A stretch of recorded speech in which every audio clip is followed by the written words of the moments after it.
الحمد لله وكفى والصلاة والسلام على عباده الذين اصطفى خصوصا على أفضلهم وخاتم النبيين محمد الأمين وعلى آله وصحبه أجمعين. أما بعد فقد قال الله تبارك وتعالى كما ورد في آخر سورة آل عمران: أعوذ بالله من الشيطان الرجيم بسم الله الرحمن الرحيم. فاستجاب لهم ربهم أني لا أضيع عمل عامل منكم من ذكر أو أنثى بعضكم من بعض. وقال عز وجل كما ورد في سورة الأحزاب: إن المسلمين والمسلمات والمؤمنين والمؤمنات والقانتين والقانتات والصادقين والصادقات والصابرين والصابرات والصابرين والصابرات والخاشعين والخاشعات والمتصدقين والمتصدقات والصائمين والصائمات والحافظين فروجهم والحافظات والذاكرين الله كثيرا والذاكرات أعد الله لهم مغفرة وأجرا عظيما. وقال عز وجل كما ورد في سورة الممتحنة: يا أيها النبي إذا جاءك المؤمنات يبايعنك على أن لا يشركن بالله شيئا ولا يسرقن ولا يزنين ولا يقتلن أولادهن ولا يأتين ببهتان يفترينه بين أيديهن وأرجلهن ولا يعصينك في معروف فبايعهن واستغفر لهن الله إن الله غفور رحيم. صدق الله العظيم.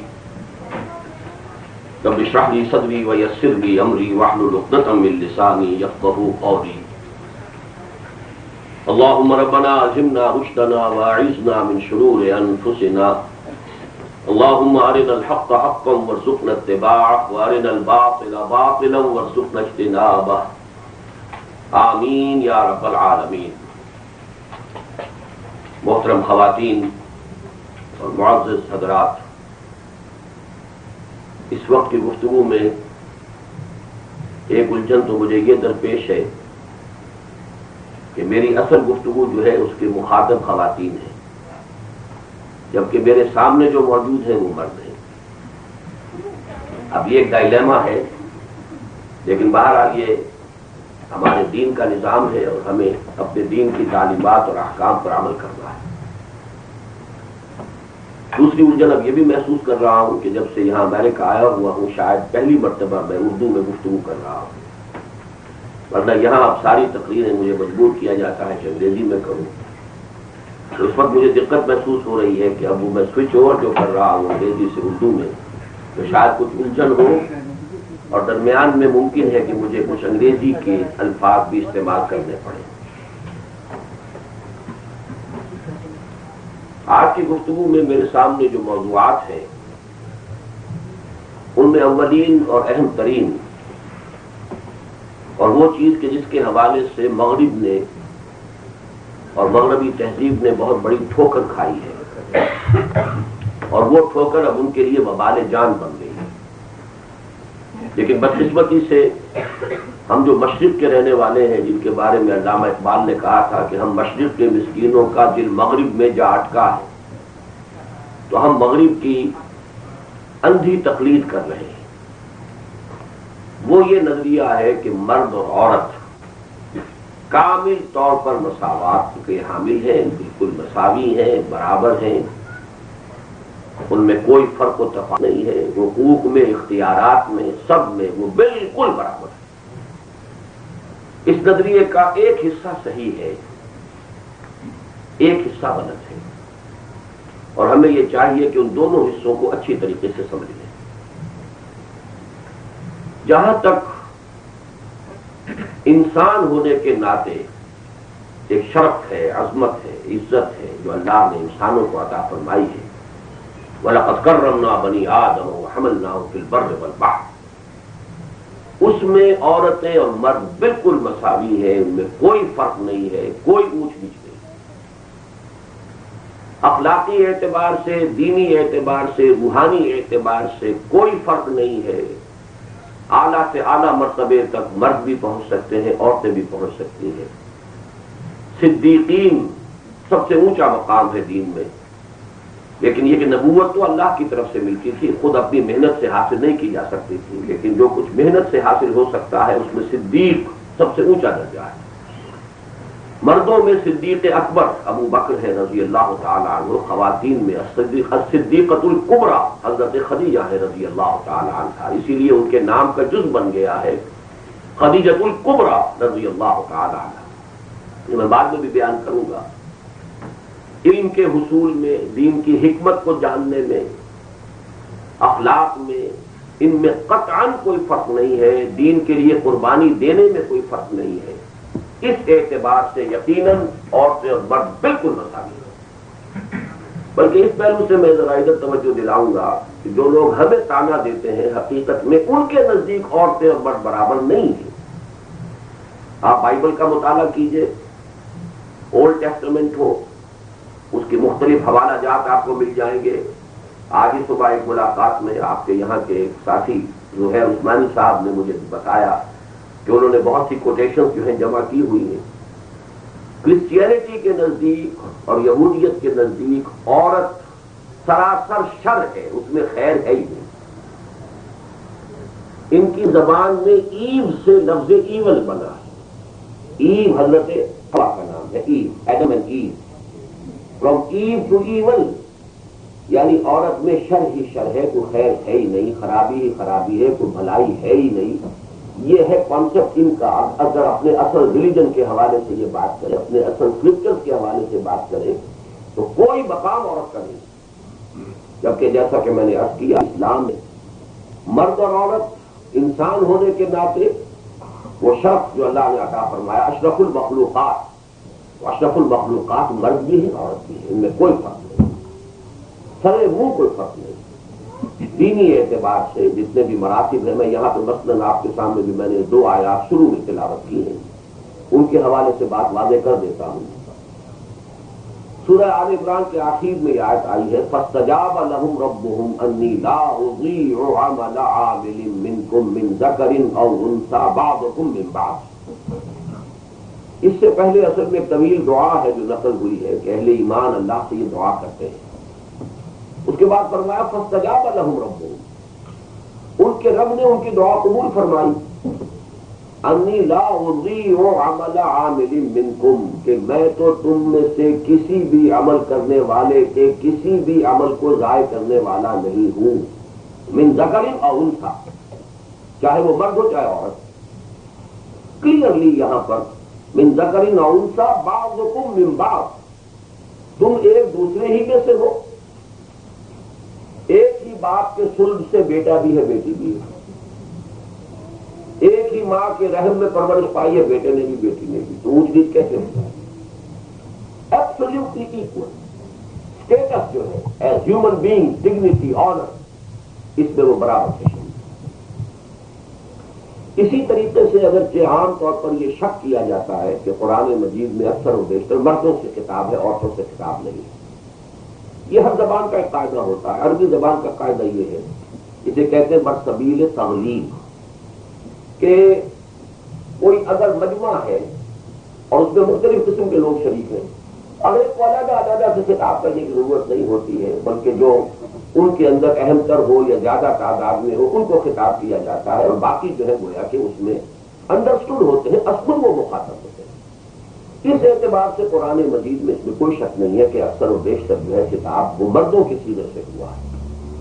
لیکن میں نے اسی لیے ایک آیت جو ہے سورہ احزاب کی پڑھ کر آپ کو سنائی ہے، اس میں اللہ تعالیٰ نے تمام جو بھی اوصاف حسنہ ہیں، جو مطلوب ہیں، مقصود ہیں، انسانوں میں ہونے چاہیے، آپ دیکھیے تکرار کے ساتھ مردوں اور عورتوں کا برابر برابر ذکر کیا ہے۔ ان المسلمین والمسلمات، یقیناً مسلمان مرد اور مسلمان عورتیں، والمومنین والمومنات، اور اہل ایمان مرد اور اہل ایمان عورتیں، والقانتین والقانتات، اور فرما بردار مرد اور فرما بردار عورتیں، والصادقین والصادقات، اور راست گو اور راست باز مرد اور راست گو اور راست باز عورتیں، والصابرین والصابرات، اور صبر کرنے والے مرد اور صبر کرنے والی عورتیں، والخاشعین والخاشعات، اور اللہ سے ڈرنے والے مرد اور اللہ سے ڈرنے والی عورتیں، والمتصدقین والمتصدقات، اور صدقہ دینے والے مرد اور صدقہ دینے والی عورتیں،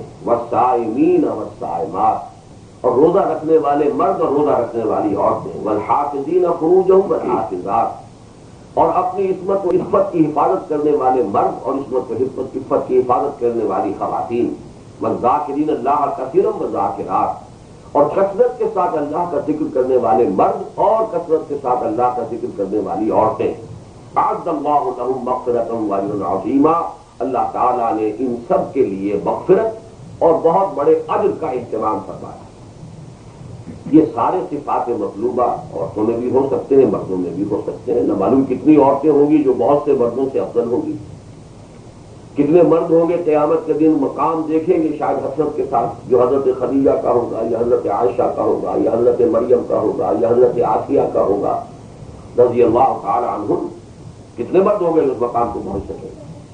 تو اس حوالے سے اچھی طرح سمجھ لیجئے کہ اس معاملے میں کوئی فرق و تفاوت نہیں ہے، بحیثیت انسان، شرف انسانیت دونوں میں برابر۔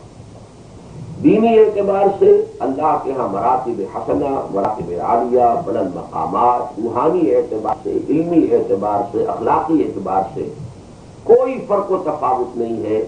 مرد آگے ترقی کریں، کوشش کریں، جتنا بھی کریں گے اپنی کوشش کے توفیل آگے بڑھیں گے، عورتیں کوشش کریں، اپنے طور پر کریں، جتنا بھی کوشش کریں گی ان کے اپنے درجے اور مقامات ہوں گے۔ یہ معاملہ در حقیقت اس اعتبار سے بھی سمجھ لیجیے کہ دین کے لیے قربانی دینے میں کوئی فرق نہیں۔ مثلا نوٹ کیجیے، حضرت ابوبکر بہت غنی تھے، پیسے والے تھے، انہوں نے اپنی ساری دولت اسلام کے لیے خرچ کی، بالکل ہم وزن حضرت خدیجہ الکبریٰ ہے، نہایت دولت مند خاتون کی، انہوں نے اپنی ساری دولت نشاور کر دی حضور پر اور آپ کی مشن، کوئی فرق نہیں۔ ہجرت کا وقت آیا تو حضرت عثمان نے بھی ہجرت کی ہے، اور آپ کی اہلیہ حضور کی صاحبزادی حضرت رقیہ نے بھی ہجرت کی ہے، انہوں نے ہجرت کی ہے، حبشہ گئے ہیں۔ اسی طرح حضرت ام حبیبہ، یہ صاحبزادی تھی ابو سفیان کی، انہوں نے اپنے شوہر کے ساتھ ہجرت کی ہے، وہ شوہر مسلمان تھے اس وقت، لیکن شراب کی لت بہت زیادہ تھی، اس وقت شراب حرام بھی نہیں تھی، وہ حبشہ میں جا کر کچھ اس درجے وہ شراب کے عادی ہوئے کہ پھر وہ مرتد ہو گئے، وہاں عیسائی ہو گئے، تو نکاح ختم ہو گیا۔ اسی لیے حضور نے پھر پیغام بھیجا اور ام حبیبہ پھر حضور کے نکاح میں آئے، غائبانہ نکاح ہوا ہے۔ حضرت ام حبیبہ حبشہ میں تھی، حضور مدینے پہنچ چکے تھے، نکاح ہوا ہے اس طریقے سے غائبانہ طور پر، اور نجاشی نے رحمہ اللہ اس نے نکاح بھی پڑھایا ہے اور انہوں نے ہی مہر حضور کی طرف سے مہر ادا کیا۔ تو معلوم ہوا کہ خرچہ کرنے میں، دین کے لیے انفاق میں عورتیں مردوں کے برابر، ہجرت میں عورتیں مردوں کے برابر۔ اسی طریقے سے شہادت میں ایک جوڑا ہے حضرت سمیہ رضی اللہ تعالی عنہا اور حضرت یاسر رضی اللہ تعالی عنہ، دونوں کو ٹارچر کیا ہے بری طریقے سے ابو جہل نے، اور دونوں کو شہید کر دیا۔ اولین شہید اسلام کی راہ میں ایک مرد اور ایک عورت، مرد حضرت یاسر رضی اللہ تعالی عنہ، عورت حضرت سمیہ رضی اللہ تعالی عنہ۔ تو معلوم ہوا، میں چونکہ وقت کم ہے مجھے بہت سے سبجیکٹ کو کور کرنا ہے، شرف انسانیت، دین میں مقام اور مرتبہ، اخلاقی روحانی ترقی کے راستے، دین کے لیے قربانی دینے کا، ان چاروں چیزوں میں مرد اور عورتیں بالکل برابر ہیں، کوئی فرق نہیں۔ لیکن اب دوسری طرف آئیے، جب ایک عورت بیوی بنتی ہے اور ایک مرد شوہر بنتا ہے، اب وہ ان ایکول ہے، اب وہ برابر نہیں ہے، اور اب ان کو برابر کرنا اس سے بڑی دنیا میں حماقت کوئی نہیں، اس لیے کہ خاندان کا ایک ادارہ ہے، اس ادارے کے دو ہیڈ نہیں ہو سکتے کہ جن کے اختیارات مساوی ہوں۔ اتنی موٹی سی بات ہے کہ آپ کسی کمپنی کے دو مینیجنگ ڈائریکٹر نہیں رکھ سکتے، ڈائریکٹر 50 رکھ لیجیے، مینیجنگ ڈائریکٹر ایک ہوگا، چیئرمین ایک ہوگا۔ کسی ملک کے دو پریزیڈنٹ نہیں ہوتے، پریزیڈنٹ ایک ہوگا، وائس پریزیڈنٹ 10 رکھ لیجیے، کوئی پرواہ نہیں۔ کسی ادارے کے اندر کوئی ادارہ ہے تو حکمت ڈائریکٹر ایک ہوگا، اس کے بعد آپ اسسٹنٹ ڈائریکٹر اور ڈپٹی ڈائریکٹر کے خلاف، تو you have to have one of the top, ورنہ فساد ہوگا، ورنہ کیوس ہوگا، اختلاف ہوگا، اور اس اختلاف کا نتیجہ کیا نکلے گا؟ ادارہ جو ہے اس کے اندر کوئی نظم نہیں ہوگا، وہ جو ہے بالکل روئن ہو جائے گا، برباد ہو جائے گا۔ تو اسلام چونکہ جو خاندانی نظام ہے، عائلی نظام ہے، اس کو مضبوط رکھنا چاہتا ہے، یہ چونکہ یونٹ ہے سوسائٹی کی. سوسائٹی کس کو کہتے ہیں؟ 10,000 خاندان مل کر ایک معاشرہ بن گئے, 10 لاکھ خاندان مل کر ایک معاشرہ بن گئے, یہی تو سوسائٹی ہے. لہذا سوسائٹی کی گویا کہ یہ سمجھیے مثال کیا ہے کہ جیسے ایک دیوار ہے اینٹوں سے بنی ہے, اینٹ مضبوط ہوگی تو دیوار مضبوط ہے, اینٹ کمزور ہے تو دیوار کمزور ہے. لہذا اگر آپ چاہتے ہیں کہ ایک منظم معاشرہ ہو, اس میں کیوس نہ ہو, اس میں ڈسپلن ہو, اس میں نظم و ضبط ہو, تو پھر یہ کہ ہر خاندان کو ایک یونٹ کی حیثیت سے مضبوط ہونا چاہیے. اور اس کا لازمی تقاضا یہ ہے کہ کسی ایک کو قوام بنائیے, کسی ایک کو اتھارٹی دیجیے, کسی ایک کو بالا تر کیجیے, یا مرد کو یا عورت کو, اس کے سوا چارہ نہیں. تھیوریٹیکلی اسپیکنگ یا مرد یا عورت, ایک کو آپ اوپر کیجیے, دوسرے کو اس کے تابع کیجیے. اس میں اسلام نے مرد کو بالا تر رکھا ہے اور عورت کو اس کے تابع کیا ہے. یہ ہے اسلام کا فلسفہ بنیادی طور پر. الرجال قوامون علی النساء بما فضل اللہ بعضهم علی بعض وبما انفقوا من اموالهم فالصالحات قانتات. مرد جو ہے عورتوں پر حاکم ہے, نگران ہے, مردوں پر ذمہ داری ڈالی گئی ہے. اللہ تعالیٰ نے جیسی ذمہ داری ان کو دی ہے ویسے ہی ان کے اندر اوصاف اور صلاحیتیں پیدا کی ہیں. عورتوں پر جیسی ذمہ داری ڈالی گئی ہے ویسے ہی ان کا جسم ہے, ویسے ہی ان کی نفسیات ہے. یہ ساری چیزیں اللہ نے خود تخلیق کی ہیں, یہ اس کی تخلیق ہے. اور ظاہر بات ہے اللہ یعلم من خلق, کیا وہی نہ جانے گا کہ جس نے بنایا ہے پیدا کیا, وہ جانتا ہے, اور وہ ان کے درمیان بہترین توازن وہ پیدا کرتا ہے. اس حوالے سے قانونی اعتبار سے جو ہمارا نظام ہے اس میں مساوات نہیں ہے. ہم لوگ کیجیے, ہمیں تمام حقائق کو اچھی طریقے سے تسلیم کرنا چاہیے. اخلاقی, روحانی, دینی, انسانی اعتبار سے مساوات کلی. ایٹ لیگل لیول, قانونی سطح پر مرد اور عورت برابر نہیں. یہ بیسک شے ہے. اور اس میں اب میں ایک لفظ, 2 الفاظ عربی زبان کے اور اردو میں مستعمل ہیں دونوں, اس کے فرق کو سمجھ لیجیے. ایک ہوتا انصاف. انصاف بنا نصف سے, آدھا آدھا کر دینا کسی چیز کو, نصف سے انصاف, برابر برابر تقسیم کر دینا. ایک روٹی ہے, 2 آدمیوں میں تقسیم کرنی ہے, ایک کو آپ نے آدھی دے دی, دوسرے کو آدھی دے دی, یہ انصاف ہو گیا. ایک ہے جس کا نام ہے توازن, قسط, عدل. یہ بالکل مختلف ہے.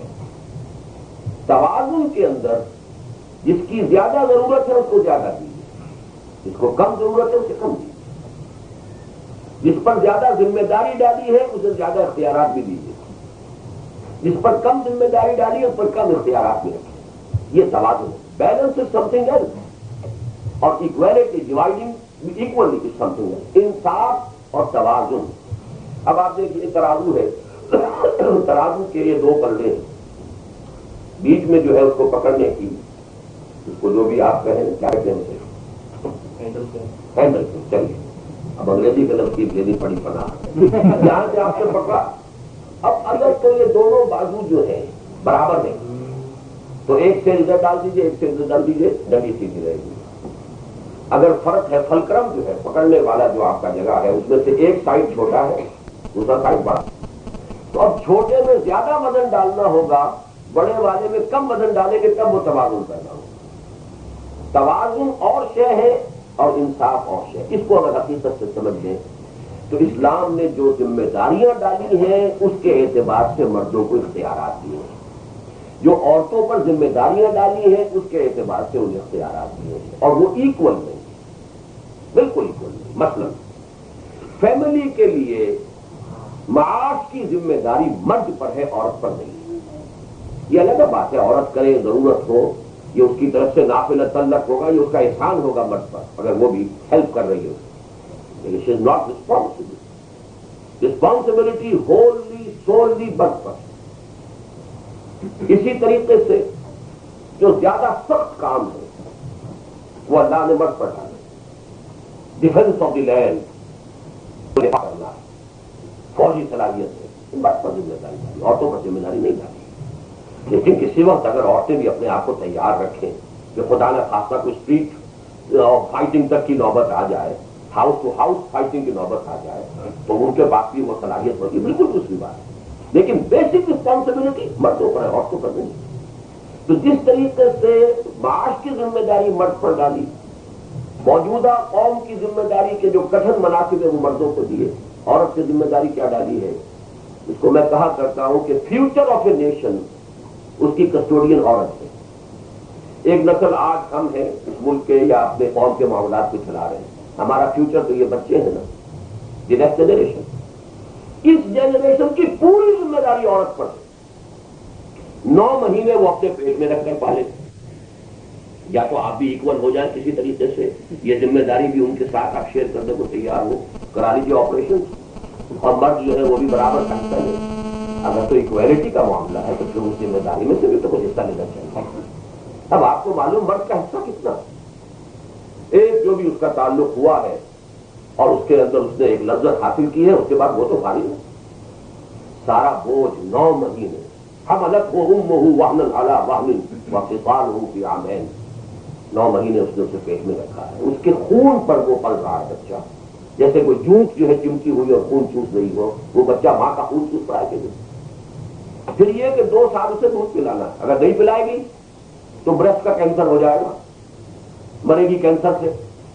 اس لیے کہ اللہ تعالیٰ نے جسم کے جو اعضاء پیدا کیے ان کا جو فنکشن ہے، اگر آپ وہ فنکشن اس سے نہیں کرنے دیں گے، ڈس فنکشن ایٹروفی ہو جائے گی اور اس کے اندر بے شمار بیماریاں پیدا ہوں گی۔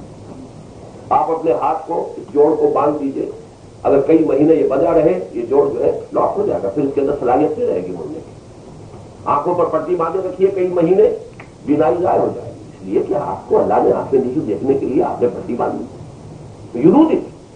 تو عورت کے جسم کو بنایا اللہ نے، جو فیوچر جنریشن ہے اس کے لیے، وہی اس کا حمل برداشت کرے، وہ اسے دودھ پلائے، پھر یہ کہ وہی اسی کی گود جو ہے اس کی بہترین تربیت گاہ ہے۔ ماں کی گود میں جو تربیت بچے کو مل سکتی ہے کوئی بیبی سٹر نہیں دے سکتی، کوئی نرس نہیں دے سکتی۔ وہ محبت کہاں سے لائے گی، وہ مانتا کہاں سے لائے گی جو ماں کے اندر، وہ صرف ماں کو اللہ نے دی ہے، وہ کسی اور کے باپ میں بھی نہیں ہے، وہ ماں کے اندر۔ آپ جو ہے کہ ماں سے محروم کر دے تو اس سے بڑا ظلم بچوں کے اوپر کوئی نہیں ہے، اس کی ایکسپلائٹیشن نہیں ہے، اور پھر آپ اس عورت سے کہیں جاؤ تم جا کر جاب بھی کرو۔ This the worst exploitation in this society of women. بدقسمتی سے وہ برابری کا ایک شراب دے کر اور شراب پلا کر برابر ہے، اور عورت کو جو ہے اتنا بڑا دھوکہ دیا ہے، اتنا ایکسپلائٹ کیا کہ در حقیقت سب سے زیادہ مظلوم آپ کے مغربی معاشرے میں عورت۔ کسی وقت اس کا کوئی تعلق ہوا، کوئی بدماش جو ہے اس نے اس کو جس طریقے سے بھی ہوا راضی کیا، اب وہ تو حاملہ ہو گئی، وہ گیا بدماش، اس کی کوئی رسپانسبلٹی۔ اس کا تو وہ لخت جگر ہے، اس کے تو پیٹ میں 9 مہینے پلا ہے وہ بچہ یا بچی، وہ کیسے اسے ابنڈن کر دے؟ شاد ہوتی ہیں کہ جو پھینک کے بھی چلی جاتی ہیں، وہ تو شاد ہوگی، آپ اس کو جنرل رول نہیں کہہ سکتے، وہ پالے گی اور اس کی ساری ذمہ داری ہے اس پر۔ وہ صبح بھاگے گی اور وہ کہیں بیبی سیٹر کے ہاں پہنچا کے جاب پر پہنچے گی، پھر واپس آئے گی، بھاگے گی، پھر وہاں سے بچے کو لے گی۔ اس سے زیادہ ورسٹ ایکسپلائٹیشن ہے۔ یہی وجہ ہے کہ اسلام نے بالکل نیچرل تقسیم کی، ذمہ داریاں مختلف تو فرائض بھی مختلف، حقوق بھی مختلف۔ جہاں تک فرائض کا تعلق ہے ساری ذمہ داری معاشی مرد پر عورت پر نہیں ہے، لیکن نیکسٹ جنریشن ہوللی اینڈ سوللی یہ عورت کے حوالے ہے۔ اسی طریقے سے دیکھیے عجیب توازن ہے، لیگلی اولاد باپ کی ہے، اگر سپریشن ہو جائے اولاد باپ کے پاس جائے گی، چاہیے کہ بہت چھوٹے بچے ہیں تو وہ ماں کی کیئر میں رہے، وہ دوسری بات ہے۔ لیگلی اسلام میں اولاد باپ کی ہے، ماں کی نہیں۔ لیکن دوسری طرف ادب، خدمت ماں کی باپ سے 3 گنا زیادہ۔ جنت ماں کے قدموں تلے ہے، باپ کے قدموں تلے نہیں ہے۔ الجنت تحت اقدام الامہات۔ ایک صحابی حضور سے پوچھتے ہیں کہ حضور میرے حسن سلوک کی اولین مستحق کون ہے جس کو میں سلوک اچھا کروں اور میں خدمت کروں؟ کہ تمہاری والدہ ہے۔ وہ پوچھا ان کے بعد کون فرمایا؟ تمہاری والدہ۔ پھر تیسری مرتبہ پوچھا، پھر کون فرمایا؟ پھر تمہاری والدہ۔ چوتھی مرتبہ کہاں تمہارے والد؟ There he goes on the 4th number. Legal نظام اور اخلاقی نظام اور، ماں کی عزت، ماں کا ادب، ماں کی خدمت باپ سے 3 گنا زیادہ، یہ صراحت کے ساتھ۔ یہی وجہ ہے سورہ لقمان میں بھی فرمایا وَوَصَّيْنَا الْإِنسَانَ بِوَالِدَيْهِ حَمَلَتْهُ أُمُّهُ وَهْنًا عَلَىٰ وَهْنٍ وَفِصَالُهُ فِي عَامَيْنِ أَنِ اشْكُرْ لِي وَلِوَالِدَيْكَ. سارا تذکرہ ماں کا ہوا کہ ماں کی خدمت، ماں کا ادب یہ جو ہے 3 گنا زیادہ ہے کم سے کم اس حدیث کی روح سے باپ کے مقابلے میں. یہاں اسلام نے لیگل کو اس مورل کے ساتھ بیلنس کیا. اسی طریقے سے مرد کو اختیار دیا ہے طلاق کا، عورت کو نہیں دیا ہے، اس لیے کہ عورت کو اللہ تعالیٰ نے بنیادی طور پر زیادہ جذباتی بنایا ہے. اس میں ٹینڈرنیس ہے، ایموشن زیادہ ہے، یہ اس کے اندر ہونے چاہیے. اس کے اندر در حقیقت اس کی نسوانیت کا ایک جزو لازم ہے. لیکن اسی کا نتیجہ یہ نکلتا پھر یہ کہ خاص طور پر ہر مہینے اس پر چند دن ایسے گزرتے ہیں جس میں چڑچڑاپن ہے، جس میں ایب نارمل ہو جاتی ہے، تو آپ کے سامنے سارے اسٹیٹسٹکس آ جائیں گے. لہذا ہو سکتا ہے کہ کسی وقت وہ اپنے اس اختیار کو غلط استعمال کر رہے ہیں. لہذا عورت کو طلاق کا حق نہیں ہے، خلا حاصل کر سکتی ہے. وہ خلا حاصل کرنا کیا ہے؟ یا تو کسی عدالت کے ذریعے سے، یا کوئی ایجنسی ہو، بزرگ ہیں، بڑے ہیں، ان کے ذریعے سے خلا حاصل کر سکے گی. طلاق دے نہیں سکتی، مرد طلاق دے سکتا ہے. یہاں بھی ہمیں کوئی نہیں، اس لیے کہ یہاں پر اللہ تعالیٰ نے جو نفسیات بنائی اسی کے اعتبار سے قانون رکھا ہے. البتہ یہ بات جو ہے ذرا ذہن میں سمجھ لیجئے کہ عورت صرف اس بنیاد پر بھی خلا لینے کی حقدار ہے کہ وہ کہے کہ مجھے اپنا شوہر پسند نہیں. یہ ضروری نہیں ہے کہ وہ یہ کہے مجھے مارتا ہے، پیٹتا ہے، یا کھانے کو نہیں دیتا ہے اس لیے میں خلا چاہتی ہوں. نہیں، آئی ڈونٹ لائک ہم. اس سے سفیشینٹ ریزن. چنانچہ واقعہ ہے کہ ایک خاتون نے آ کے حضور سے کہا کہ مجھے شوہر سے آپ علیحدہ کر دیجیے، میں خلا چاہتی ہوں. کیوں؟ مجھے وہ پسند نہیں. حضور نے ایک رات انہیں رکھا ایک ایسی کوٹری میں جس میں کچھ تعفن بھی تھا، گندگی بھی تھی.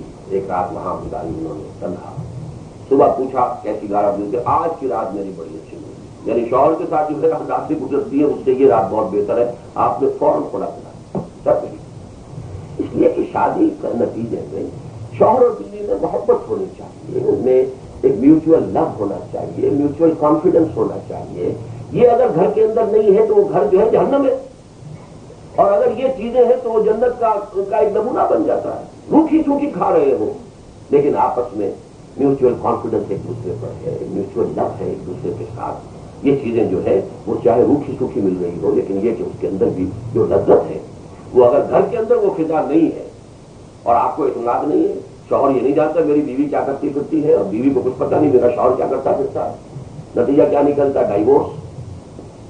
67% میرجز جو ہے وہ آپ کے یہاں ڈائیورس میں جا رہی ہے. بس ویسٹرن معاشرے میں ایک مرد ایک عورت کی آن دی ایوریج 11 شادیاں ہیں. کہاں رہ گیا خاندان کا ادارہ؟ 1 پیرنٹ فیملی. پتہ نہیں باپ کون تھا، کوئی جانتا ہی نہیں. ماں کا تو ہے بارن پتا ہوتا ہے، ماں کا تو باپ کا کیا پتا. اس سے یہ کہ سوسائٹی کلنٹن کا جو تھا ایڈریس آف دی ایئر اس کے اندر اس نے کہا تھا کہ ہماری قوم جو ہے وہ بہت جلد عظیم اکثریت ان لوگوں کی ہوگی جو بغیر کسی قانونی شادی کے بغیر پیدا ہوئے ہیں. یہ اس معاشرے کا حال ہے. سوسائٹی ختم ہو چکی ہے.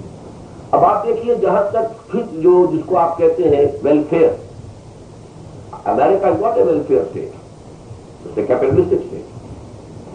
آپ کو ویلفیئر اسٹیٹ کا اگر آخری مثال دیکھنی تو Sweden and Denmark. Welfare state ہونے کے اعتبار سے وہ ٹاپ پر ہے اس وقت. لیکن آپ کو معلوم ہے کہ دنیا میں سوسائڈ کا سب سے زیادہ ریٹ سویڈن میں ہے. وائی؟ کھانے کی کمی نہیں، پہننے کی کمی نہیں، مکان کی کمی نہیں، نتھنگ. ذرا سا جب بیمار ہوا اور وہ فارغ ہو گیا اور وہ اب ساری عمر کے لیے اس کو پینشن مل رہی ہے. اس کا بچہ بھی وہیں پڑھ رہا ہے جہاں پہ شہزادہ پڑھ رہا ہے. اس کا علاج بھی وہیں ہوگا جہاں جو وہاں کی کوئین ہے یا بادشاہ اس کا علاج ہو رہا ہے. بتائیے what he to worry about then why society. یہ کہ وہ سکون نہیں ہے گھر کا. فیملی لائف جو سکون عطا کرتی ہے، لِتَسْكُنُوا إِلَيْهَا قرآن نے یہ الفاظ استعمال کیا. سکون نہیں ہوگا تو زندگی وبال بن جائے گی، قیامت بن جائے گی. تو یہ میں نے صرف پہلی بات کی حد تک آپ سے عرض کیا کہ نظریہ مساوات مرد و زن ایک اعتبار سے 100% درست. ہیومن بینگز ہونے کے اعتبار سے ہیومن ڈگنیٹی، آنر، شرافت، شرف، اس سب میں عورت اور مرد برابر. دین میں، روحانیت میں، علم میں، تقوی میں ہر ایک کے لیے راہ کھلے ہوئے ہیں. جیسا کہ میں نے آیت آپ کو سنا دی، آیت نمبر 35 سورۃ الاحزاب دیکھ لیجیے جا کر.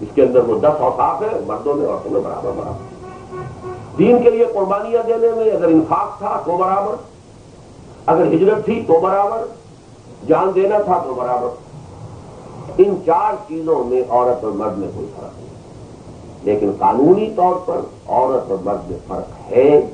یہاں کے نظام کو، خاندانی نظام کو مضبوط رکھنے کے لیے شوہر اور بیوی کے درمیان فرق. اچھا دیکھیے، اسی سے ملتی جلتی ایک لاجیکل بات، وراثت میں حق دیا بیٹی کو، آدھا دیا. کیوں؟ بیٹی کسی کے گھر میں جائے گی، he will be responsible for her. اس کے لیے تو یہ آدھا بھی بونس ہے. اور اس کو اگر کوئی گھر میں آ کے لے کر جائے گا تو مہر دے گا.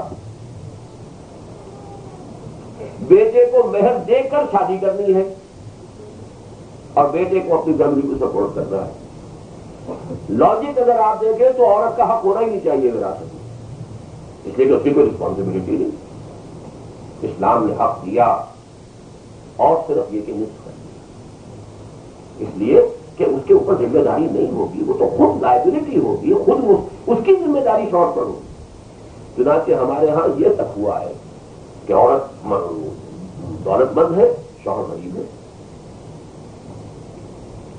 ایک خاتون آ کر حضور سے پوچھتے کہ حضور میرے شوہر بڑے غریب ہیں اور میرے پاس مال ہے، میں زکات دیتی ہوں، تو کیا میں اپنے شوہر کو زکات دے سکتی ہوں؟ آپ نے دے سکتی ہوں، تمہیں 2 رائے ملے.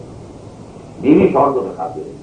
اس میں فرق ہے ذرا. حنفی فقہ میں بعض دوسری روایات کے حوالے سے یہ جائز نہیں ہے، لیکن باقی فقہوں کے اندر جائز ہے اس حدیث کی وجہ سے کہ اگر عورت جو ہے وہ صاحب، اسے اپنے ماں باپ کی طرف سے جائیداد ملی ہے، یا یہ تو اس کا اپنا کوئی بزنس ہے، انویسٹمنٹ ہے، جو بھی وہاں سے ملا تھا اس جگہ انویسٹ کر دیا، وہاں سے اس کو پیسہ آ رہا ہے.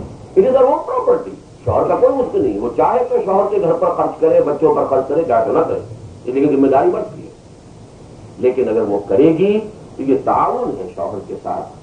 اور اگر زکات تک بھی وہ دے گی اس حدیث کے روح سے، اگرچہ احناف کے یہاں جائز نہیں ہے، نہ ماں باپ کو دی جا سکتی ہے زکات، نہ شوہر بیوی کو، نہ بیوی شوہر کو. یہ حنفی فقہ میں یوں ہے. لیکن یہ ہے کہ بعض دوسری فقہوں کے اندر، اور حدیث تو صحیح ہے، اس کا تو کوئی انکار کر ہی نہیں سکتا، بعض دوسری احادیث کی روح سے اور احناف نے کوئی اور آیت قائم کی ہے. لیکن یہ کہ یہ حدیث صحیح ہے کہ ہاں اگر تم اپنے شوہر کو زکات دو گی تو تمہیں 2 رائے ملے. تو یہ میں نے آپ کے سامنے توازن کا فلسفہ رکھا. ایک ہے مساوات، ایک ہے توازن. وَلَهُنَّ مِثْلُ الَّذِي عَلَيْهِنَّ، جیسی ذمہ داریاں اس پر ڈالی ہے ویسے ہی اس کے حقوق ہے. جیسی ذمہ داریاں مرد پر ڈالی ہے ویسے اس کے حقوق ہیں. جیسے اختیارات، جیسے ذمہ داریاں ویسے اختیارات. Responsibilities and authority and power go together. تو پہلی بات تو یہ سمجھ لیجیے، نظریہ مساوات میں مرد و زن کا میں نے پوسٹ مارٹم آپ کے سامنے کیا ہے کہ اس کا کون سا حصہ صحیح ہے اور کون سا غلط ہے. ہم ایکسٹریم پہ چلے جاتے ہیں.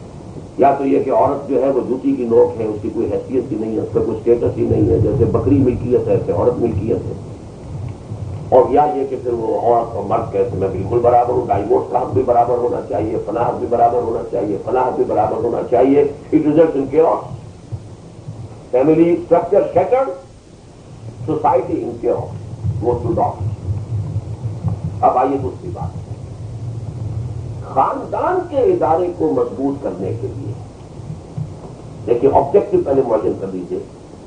دس institution of family should be very strong, well نٹ.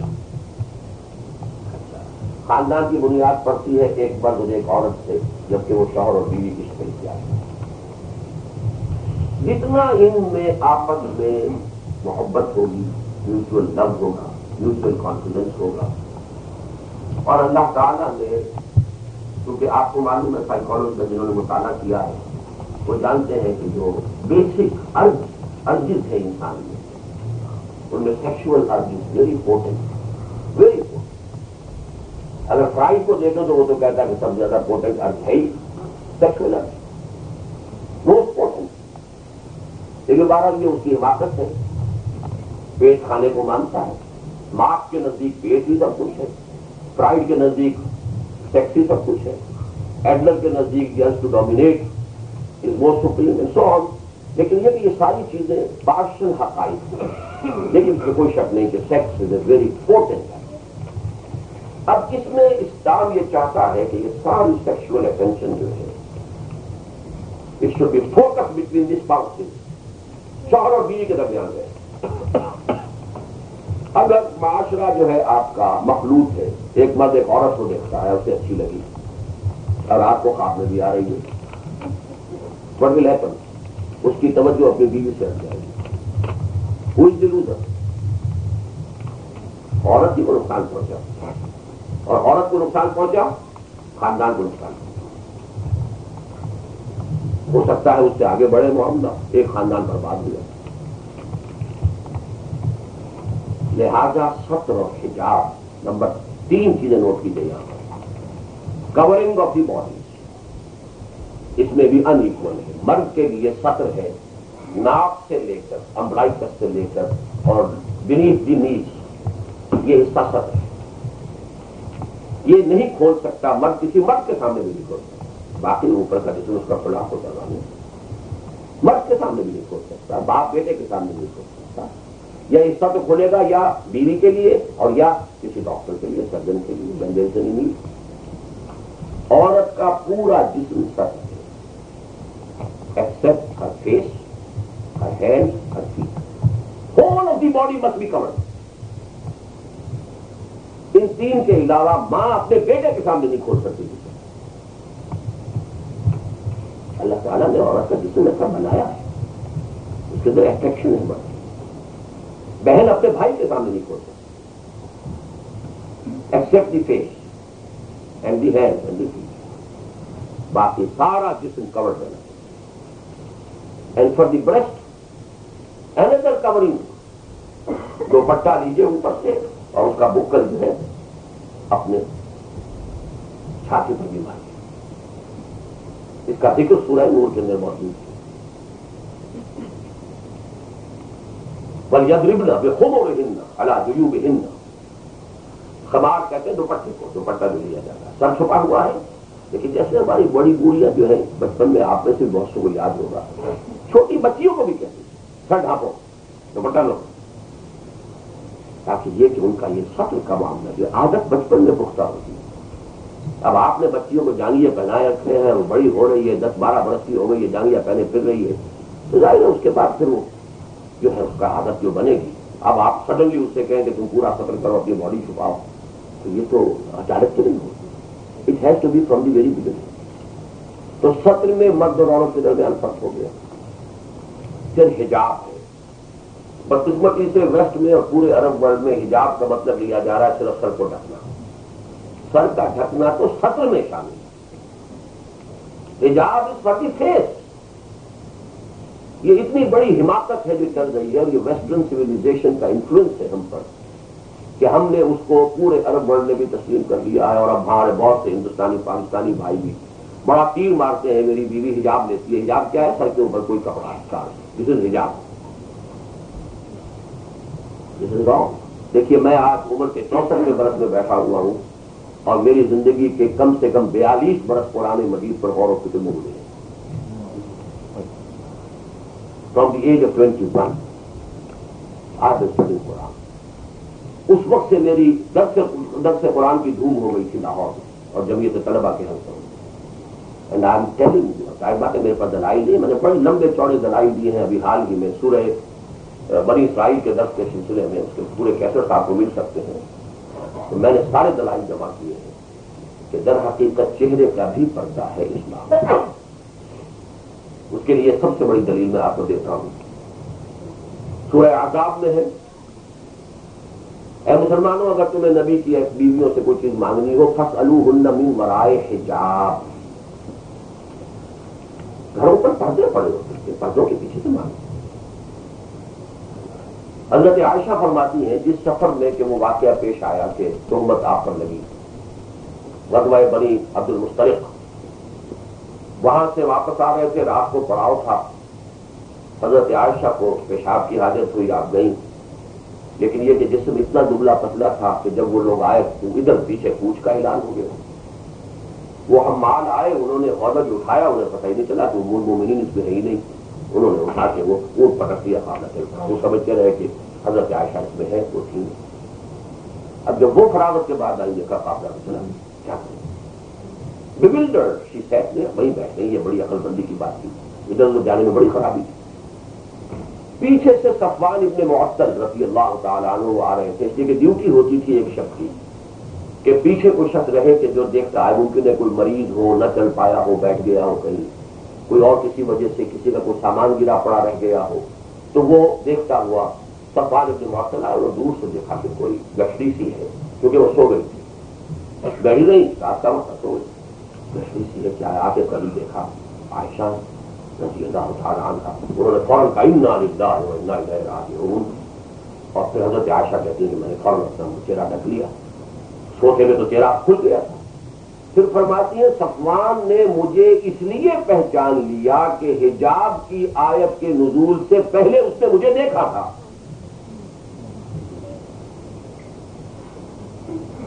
حجاب کی آیات جب تک نازل نہیں ہوئی حجاب نہیں تھا. مکے میں کوئی حجاب نہیں تھا, عرب میں کوئی حجاب نہیں تھا.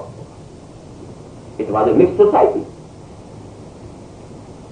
الفاظ ہیں, صفوان کیسے پہچانتا یہ کون؟ اس لیے پہچان لیا کہ آیت حجاب کے نزول سے قبل اس نے مجھے دیکھا تھا.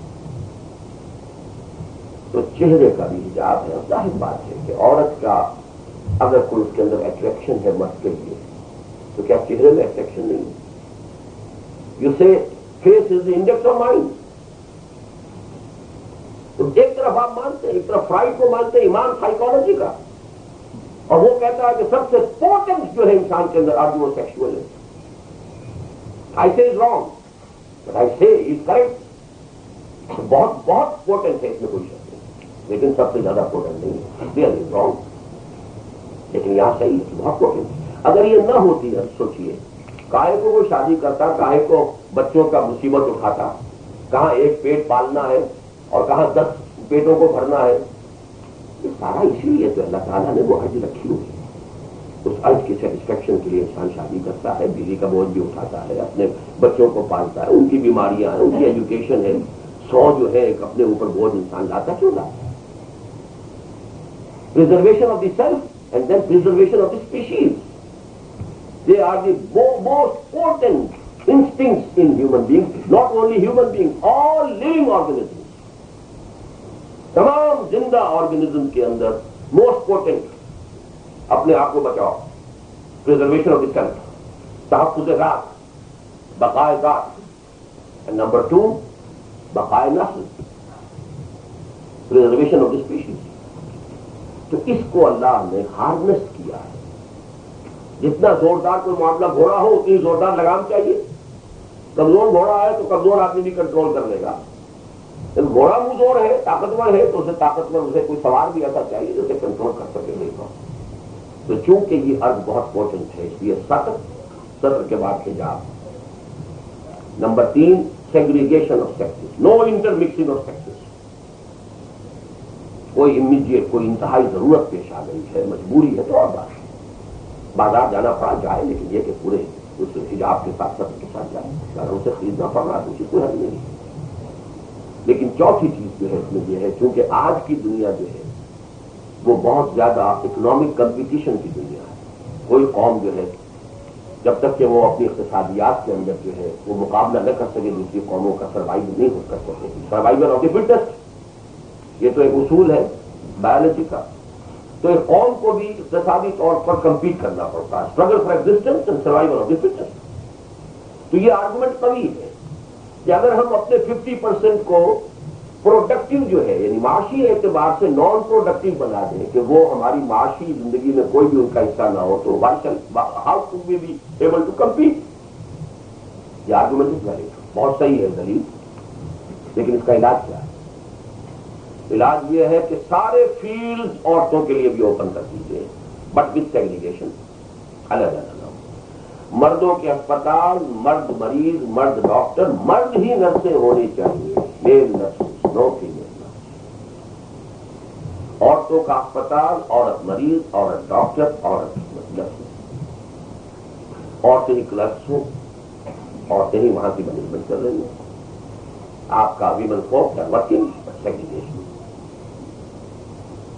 لڑکیوں کے اسکول، لڑکوں کے اسکول، مردوں کے اسکول، کالج، عورتوں کے کالج، مردوں کی یونیورسٹی عورتوں کی یونیورسٹی کیوں نہیں بن سکتی؟ Only segregation.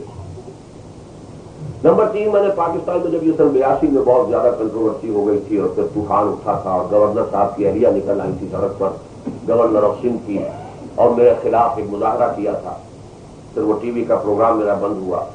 اس وقت میں نے جو اس کا جواب دیا تھا اس میں یہ بھی تھا، آپ پرائمری ایجوکیشن پوری عورتوں کے حوالے کر دیں، کسی مرد کو ٹیچر نہ رکھیں پرائمری سطح۔ بچے ہیں، بچیاں ہیں، ٹینڈر ایج ہے، انہیں جس طرح کی اس پر شفقت چاہیے اللہ نے عورت میں وہ شفقت رکھی ہے، مرد میں کرختگی ہوتی ہے، مثال بنایا اللہ نے، اسے سخت کاموں کے لیے بنایا، کرختگی رکھی ہے، لہذا پوری primary education give it to ہم۔ اسی طریقے سے کاٹیج انڈسٹری کا بندوبست کیجیے، provide them work at their home, انہیں نہ نکلنا پڑے، نہ میک اپ کرنا پڑے، نہ لباس کا چکر چلے، نہ کوئی کہیں جانے آنے کا مسئلہ ہو، she staying at home, she is working. اس سے آگے جائیے، ایسے آپ یونٹس بنا سکتے ہیں، انڈسٹریل یونٹس، جس میں عورتیں کام کریں، عورتیں سپروائز کریں، ان کا ورکنگ آورس بھی کم رکھیے تاکہ وہ اپنے گھر کے معاملات کو بھی دیکھ سکیں، بچوں کو بھی اٹینڈ کر سکیں۔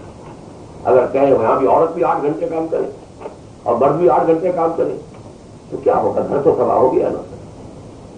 بچے اسکول سے آنے کے بعد جس طرح ہوں گے، نہ باپ ہے نہ ماں ہے، پھر جو کچھ ہوگا وہ ہو رہا ہے، وہ آپ کے علم میں، مجھے کچھ کہنے کی ضرورت نہیں ہے۔ جو تجربے وہ کریں گے پھر آپس میں وہ تجربے ہو رہے ہیں، وہ اپنا رنگ لا رہے ہیں۔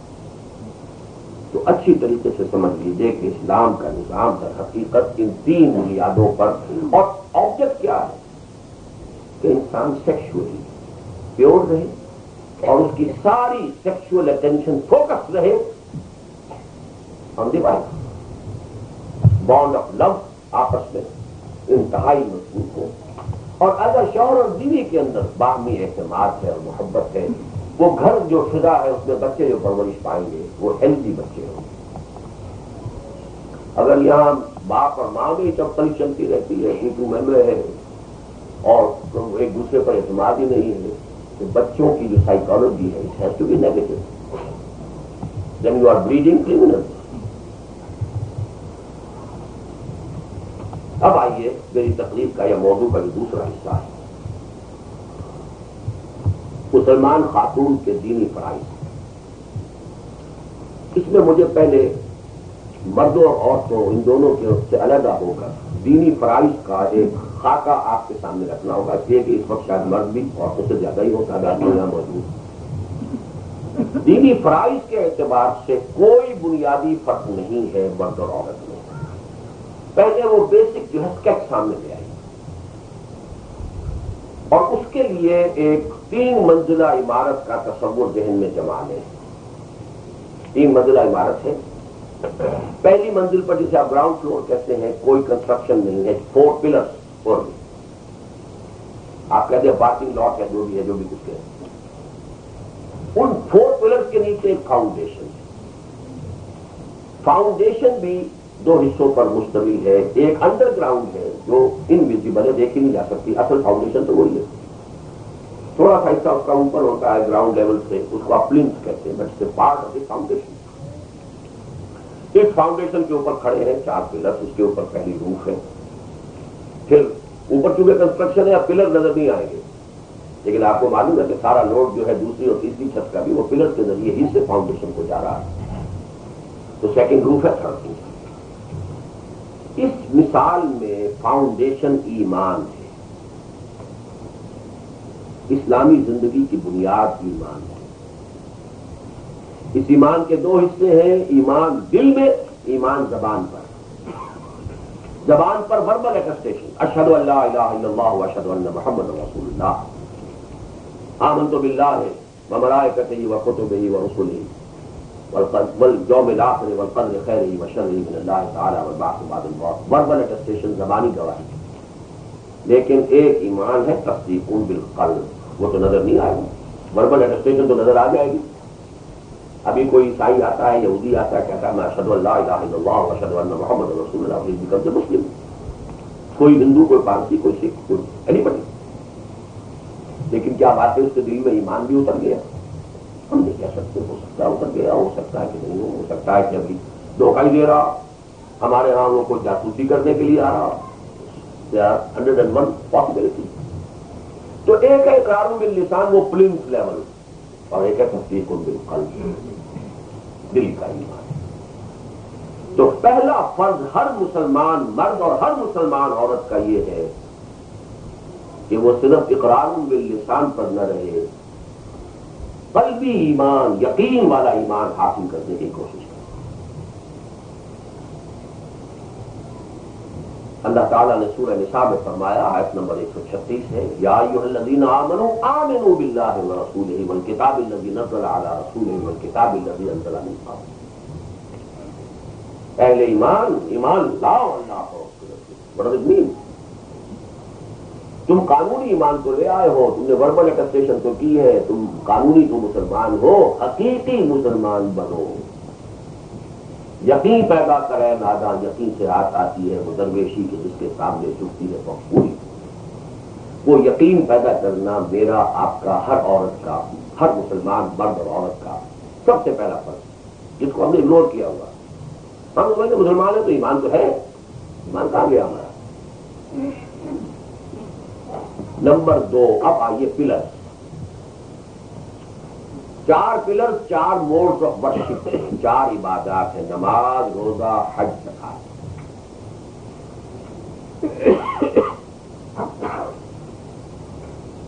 نماز ہر مسلمان مرد پر فرض ہے، عورت پر فرض ہے. روزہ ہر مسلمان مرد پر فرض ہے، عورت پر فرض ہے. حج ہر مسلمان جو بھی صاحب استطاعت ہے مرد پر فرض ہے، عورت پر بھی فرض ہے. زکات ہر صاحب نصاب مرد پر بھی فرض ہے، عورت پر بھی فرض ہے. اور تھوڑا ڈفرنس ہے وہ میں بعد میں بیان کر دوں گا، لیکن ابھی تو میں اسکیچ دے رہا ہوں کہ یہ ایک اسکیچ. اب آئیے فرسٹ روف کیا. پہلی چھت ہے اسلام. اس کے کیا معنی؟ Total submission, total obedience. Submission before the will of Allah, Allah کے سامنے سب جھکائی. عبادت، عبد کہتے ہیں غلام کو. اب غلام بن جاؤ. غلام امپلائی نہیں ہوتا کہ صاحب 8 گھنٹے میرے سے میں نے کام کر دیا، now I going. Good night to you. غلام 24 گھنٹے کا غلام. غلام کسی خاص کام کے لیے نہیں رکھا جاتا کہ آپ کہیں صاحب آپ نے مجھے اپنا کک جو ہے امپلائی کیا تھا، میں آج not going to wash your washroom, that's not my duty. غلام بھی کہتے ہیں جو حکم دے گا وہ کرنا پڑے. ہما وقت ہما تن، جو حکم ملے اس کی پابندی. ٹوٹل اوبیڈینس ٹو اللہ، کامل اطاعت. اس خلوق السلم میں کافہ، اسلام میں پورے بھی پورے داخل ہو جاؤ، ادھورے نہیں. نماز پڑھ لی، روزہ رکھ لیا، اوپر سے سودی کاروبار بھی چل رہا ہے، تو یہ تو دھوکہ ہو گیا، بڑے ہو گئے. اسی لیے یہ نمازیں بیکار. حج کرنے والے 30-30 لاکھ ہوتے ہیں، دنیا پر اس کا ایک ڈھیلے کا اثر نہیں پڑتا کہ کوئی بات نہیں ہے. اور جو حاجی جاتا ہے جیسا جاتا ویسے آ جاتا ہے. مجال ہے کوئی فرق اس کے کردار میں، اس کے کاروبار میں، اس کی زندگی کے معمولات میں کوئی فرق ہوا نہیں. These have become mere rituals، رسومات ہیں. رہ گئی رسم ادا، روح غزالی نہ رہی، فلسفہ رہ گیا، تلقین غزالی نہ رہی. نماز و روزہ و قربانی و حج یہ سب باقی ہیں، تو باقی نہیں. اس لیے کہ یہ پلرز تو ہوتے ہیں کسی چھت کے لیے. پلرز یوز لیس ہے جب تک چھت اس کے اوپر نہیں رکھی آپ کائے کے لیے رکھی کھڑے کیے پلرز. چھت ہے اسلام، ٹوٹل اوبیڈینس اور پاس ہے. افتؤمنون ببعض الکتاب وتکفرون ببعض، آیت نمبر 85 سورہ بقرہ کی. کیا تم ہمارے قانون اور کتاب اور شریعت کے ایک حصے کو مانتے اور ایک کو ریجیکٹ کر دیتے ہیں؟ فما جزاء من یفعل ذلک منکم الا خزی فی الحیاۃ الدنیا.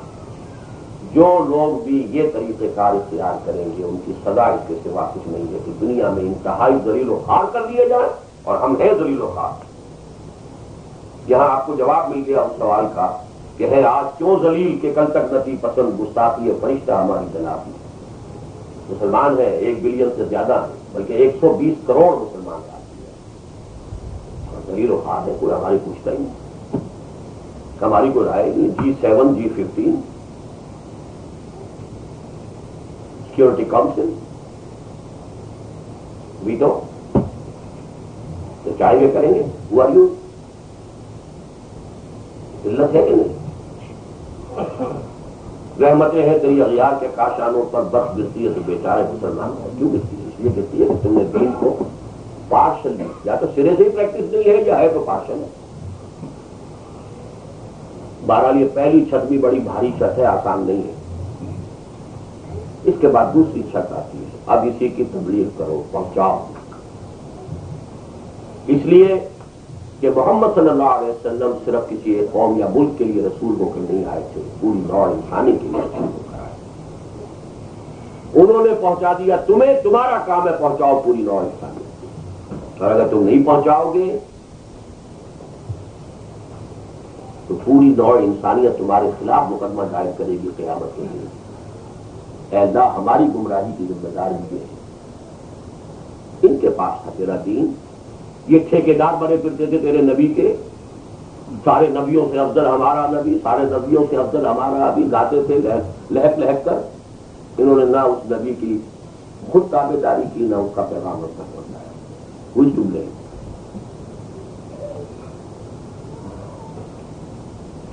اگر نبی نہ پہنچاتے تو کیا سب سے پہلے اور سب سے بڑے مجرم نبی نہ ہوتے؟ ذرا سی غلطی ہوئی ہے حضرت یونس علیہ السلام سے, اپنی قوم کو اللہ تعالیٰ کی صریح اجازت آئے بغیر چھوڑ کر چلی گئے. وہ سزا ملی ہے. مچھلی کے پیٹ میں رہے کہ نہیں رہے؟ لا الہ الا انت سبحانک انی کنت من الظالمین. انتہائی سقیم حالت میں ساحل کے اوپر مچھلی نے اللہ تعالیٰ کے حکم سے اگل دیا, پورا جسم مدڑا ہوا. یہ سزا کس بات کی؟ یہی وجہ آپ دیکھتے ہیں کہ حضور صلی اللہ علیہ وسلم نے تمام مسلمانوں کو اجازت دے دی کہ چلے جاؤ مدینے, خود نہیں گئے جب تک کہ ایکسپریس پرمیشن نہیں آئی. رسول اپنی جگہ نہیں چھوڑ سکتا وداؤٹ ایکسپریس پرمیشن آف اللہ. حضرت ابوبکر کا آپ نے واقعات پڑھے ہوں گے سیرت میں. حضرت ابوبکر نے 2 اونٹنیاں تیار کی ہوئی تھی, پوچھتے رہتے تھے حضور اجازت آ گئی تھی, کبھی نہیں آئی. حضور اجازت ہو گئی تھی. حضرت عائشہ فرماتے ایک روز دوپہر کے وقت ہم نے دیکھا تو بہت انیوژل ہے عرب میں دوپہر کے وقت کسی کے گھر آنا, وہ قیلولے کا وقت ہوتا کہ سر منہ ڈھانپے ہوئے حضور چلے آ رہے ہیں. آپ نے آ کر فرمایا اجازت آ گئی. تو رسول نہیں چھوڑ سکتا. بہرحال تبلیغ دین فرض ہے ہر مسلمان پر, اگر وہ واقعتاً رسول کا امتی ہے. اگر جھوٹ موٹ کا امتی ہے تو ٹھیک ہے, رسول کی شفاعت کے امیدوار ہیں اور رسول کی رسالت کی ذمہ داری ادا کرنے کو تیار نہیں. You want privileges without responsibilities. Privileges go with responsibility. تیسری چھت یہ اس سے بھی بھاری ہے. دین کی صرف تبلیغ نہیں, دین کو قائم کرو تاکہ دنیا کے سامنے مثال پیش کر سکو کہ یہ ہے دین اللہ کا. دین تو کامل نظام زندگی ہے. It's not a dogma only like Christianity. Christianity is nothing but a dogma. ایک عقیدہ ہے بس. آج جیسس کو مان لو بس تمہارے اگلے پیچھے سارے گناہ معاف. وہ تو کفارہ بن چکا پہلے ہی, قربانی کا بکرا بن چکا تمام لوگوں کی طرف سے کہ جنہوں نے اس کو مان لیا. اسلام میں تو یہ, اسلام میں تو حضور اپنی بیٹی سے کہتے ہیں یا فاطمہ بنت محمد انقذی نفسک من النار فانی لا املک لک من اللہ شیئا, یا صفیہ عمۃ رسول اللہ انقذی نفسک من النار فانی لا املک لک من اللہ شیئا. اے فاطمہ محمد کی لفظ جگر, اپنے آپ کو آگ سے بچانے کی خود فکر کرو. اللہ کے ہاں تمہارے بارے میں مجھے کوئی اختیار حاصل نہیں ہوگا کہ میں کہوں میری بیٹی ہے. اے صفیہ محمد کی پھوپھی, اپنے آپ کو خود آگ سے بچانے کی فکر کرو کہ مجھے قیامت کے دن کوئی اختیار حاصل نہیں. یہاں تو دنیا میں بھی یہ تھا. ایک فاطمہ نام کی خاتون تھی اور تھی اس قبیلے سے جسے ابو جہل بنو مخزوم بہت اونچا قبیلہ تھا, چوری کر لی, سزا. اب لوگوں نے کہا اتنے اونچے خاندان کی عورت ہے، اس کا ہاتھ کٹ گیا، کیا ہوگا؟ حضور کے پاس سفارش کے لیے حضرت اسامہ کو بھیجا۔ حضرت اسامہ کو حضور اپنے پوتوں کی طریقے سے چاہتے ہیں، زید کے بیٹے، زید کو ایک زمانے میں اپنا منہ بولا بیٹا بنا لیا تھا، ایسی ڈانٹ پلائی ہے حضور نے کہ اسامہ یا شاید حضرت زید ہی نے کی ہے، اللہ عالم، زید یا اسامہ میں سے کوئی ہے، باپ کے بیٹے میں۔ پچھلی قومیں اسی لیے ہلاک ہوئی کہ بڑے لوگ جرم کرتے تھے تو انہیں سزا نہیں دی جاتی تھی، اور چھوٹا آدمی جرم کرتا تھا سزا دی جاتی۔ خدا کی قسم، لو ان فاطمہ بنت محمد سرقت، اگر محمد کی بیٹی فاطمہ بھی چوری کرے گی اس کا بھی ہاتھ آتا ہے۔ تو جان لیجیے کہ یہ تبلیغ جو ہے یہ کوئی ایڈیشنل کام نہیں ہے، یا یہ مولویوں کے حوالے کر کے آپ مطمئن ہو جائیں۔ We are contributing, we are running the center, the Maulvi is doing the sermon, is doing it, okay. اسی لیے بیڑا غرق ہوا ہمارے معاشرے میں، خاص طور پر بیک ہوم ان پاکستان۔ اسلام میں کوئی کلرجی نہیں ہے، ہم نے کلرجی بنا دی۔ اسلام میں ہر مسلمان کو اس قابل ہونا چاہیے، نماز پڑھائے، اپنی بیٹی کا نکاح خود پڑھے، اپنے باپ کا جنازہ خود پڑھے، جتنی اپنے باپ کے لیے اس کے دل سے دعا نکلے گی کوئی اور مولوی کے دل سے ویسی دعا نہیں کر سکتی۔ لیکن ہم نہ جنازہ پڑھا سکتے ہیں، نہ نماز پڑھا سکتے ہیں، نہ خطبہ دے سکتے ہیں۔ یہ نیڈ کا مولوی، لہٰذا مولوی آپ نے کلاس بنا دی، ایک پروفیشن بنا دیا۔ پروفیشن کے اندر تو ظاہر بات ہے، تو پروفیشنل جیلسیز کہ فرقے واریت جو ہے کیوں ہے؟ پروفیشنل جیلسیز کی وجہ سے، اور کیا؟ They have no importance in the society except اگر کوئی مذہبی کوئی فتنے اٹھے، کوئی کچھ ڈائلاگ ہو، کوئی مناظرے ہو، تو تبھی تو ان کی کوئی حیثیت ہے، ورنہ کیا حیثیت ہے ان کی؟ قوم کیا چیز ہے، قوموں کی امامت کیا ہے، اس کو کیا سمجھیں گے بیچارے دو رکعت کے امام؟ لہذا وہ فتنے پیدا کرتے ہیں۔ تو بہرحال دوسری چھت ہے تبلیغ، اور تیسری چھت جیسا کہ میں نے کہا تھا اقامت دین، دین کو قائم کرو۔ دین کو قائم کرنا یہ آج شام کی میری گفتگو کا موضوع ہے۔ اس کا کیا مطلب ہے؟ خلافت کا نظام قائم کرو، kingdom of heaven on earth, kingdom of Allah on earth, اس سے خلافت میں نے رات بات کی تھی، اور آج کے اس پر طریقہ کار کیا ہے وہ وہاں گفتگو ہوگی۔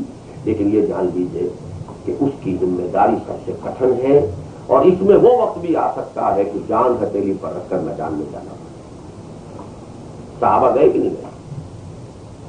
ہجرت کرنی پڑی، گھر بار اپنی فیملیز کو چھوڑ کر گئے ہیں مکے سے مدینے۔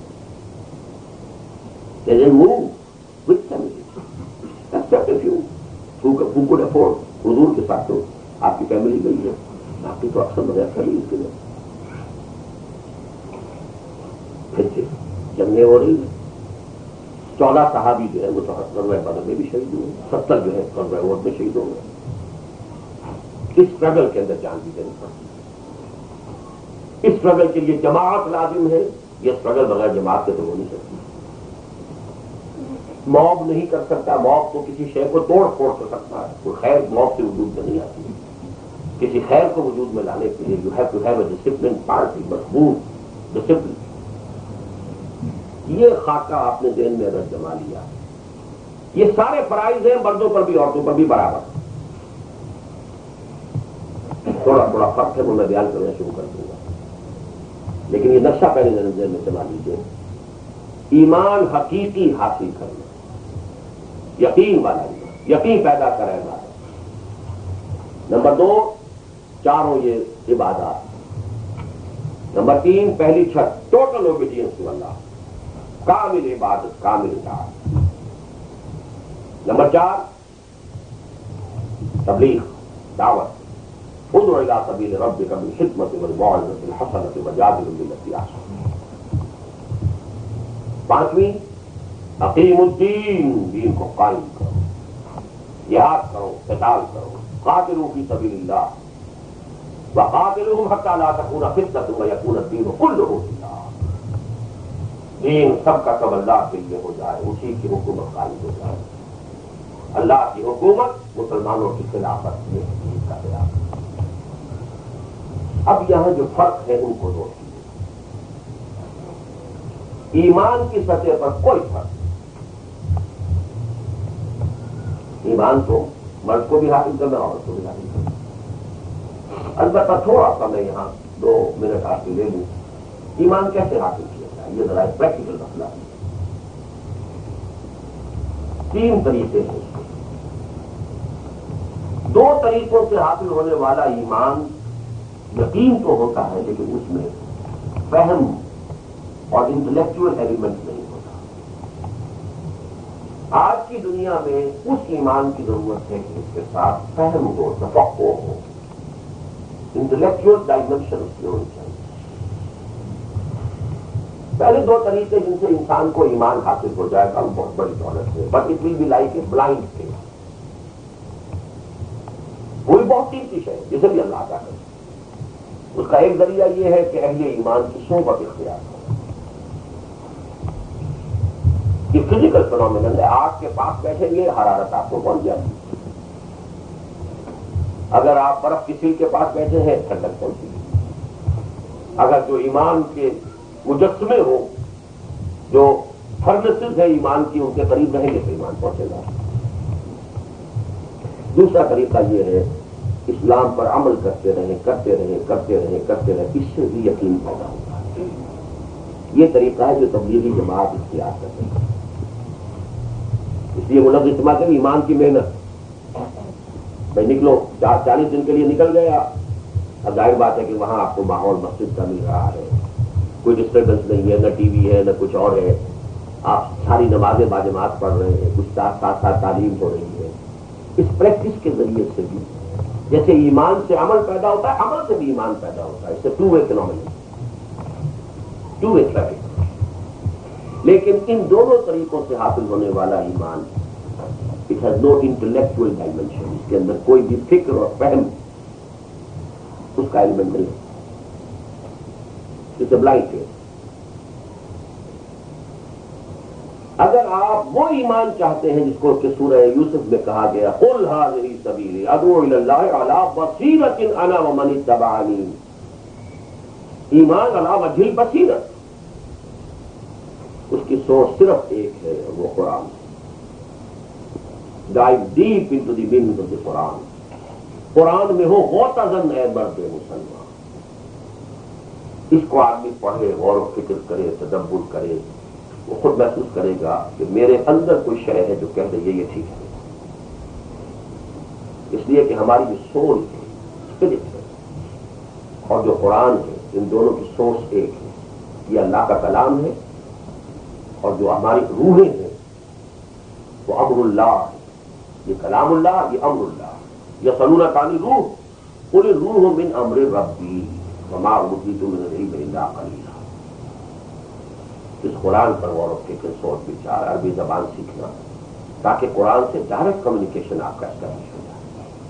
اگر آپ عربی نہیں جانتے تو آپ کو قرآن آپ نہیں پڑھ رہے، کسی اور کی آنکھ سے پڑھ رہے، اپنی آنکھ سے نہیں پڑھ رہے، وہ تو اس نے ترجمہ کر دیا، وہ دیکھ رہے ہیں۔ It's the second hand knowledge. First hand knowledge جس میں کہ قرآن آپ سے خود بات کرے، اس کے بغیر ممکن نہیں ہے کہ آپ عربی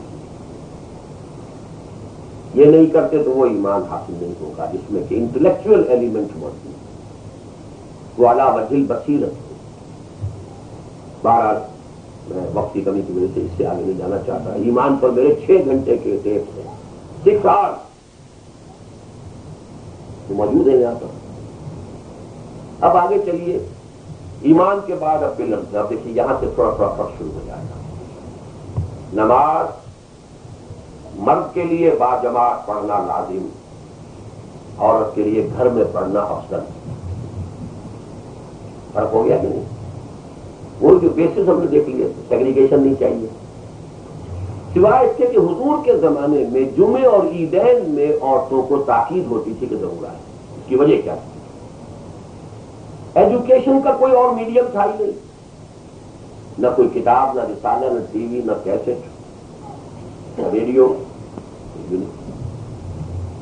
تو جمعے میں خطبہ ہوتا ہے، عیدین میں خطبہ ہوتا ہے، that was an instruction, education. اس میں عورتوں کو تاکید ہوتی تھی کہ آئیں۔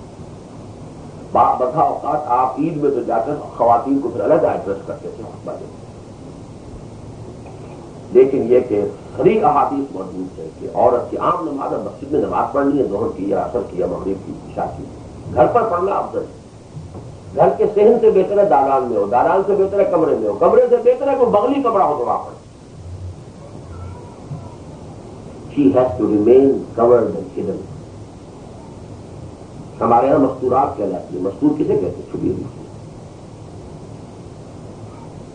وہ سیگریگیشن وہ میں پہلے اس کا فلسفہ بیان کر چکا ہوں، لیکن یہاں نماز میں فرق ہو گیا کہ نہیں ہو؟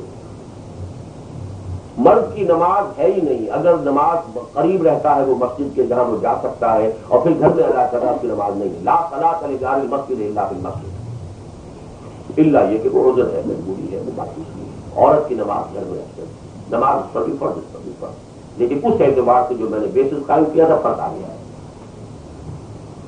اچھا، نفل نماز عورت نہیں پڑھ سکتی، مرد کی اجازت، شوہر کی اجازت۔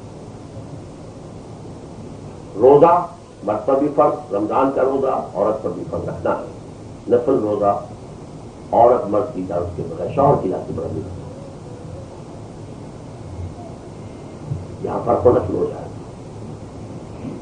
زکوٰۃ ہے عورت پر فرض ہے، اس کے پاس اپنا جو کچھ ہے اس کی ذمہ داری اس پر ہے، وہ یہ نہیں کہہ سکتے کہ شوہر ذمہ دار نہیں۔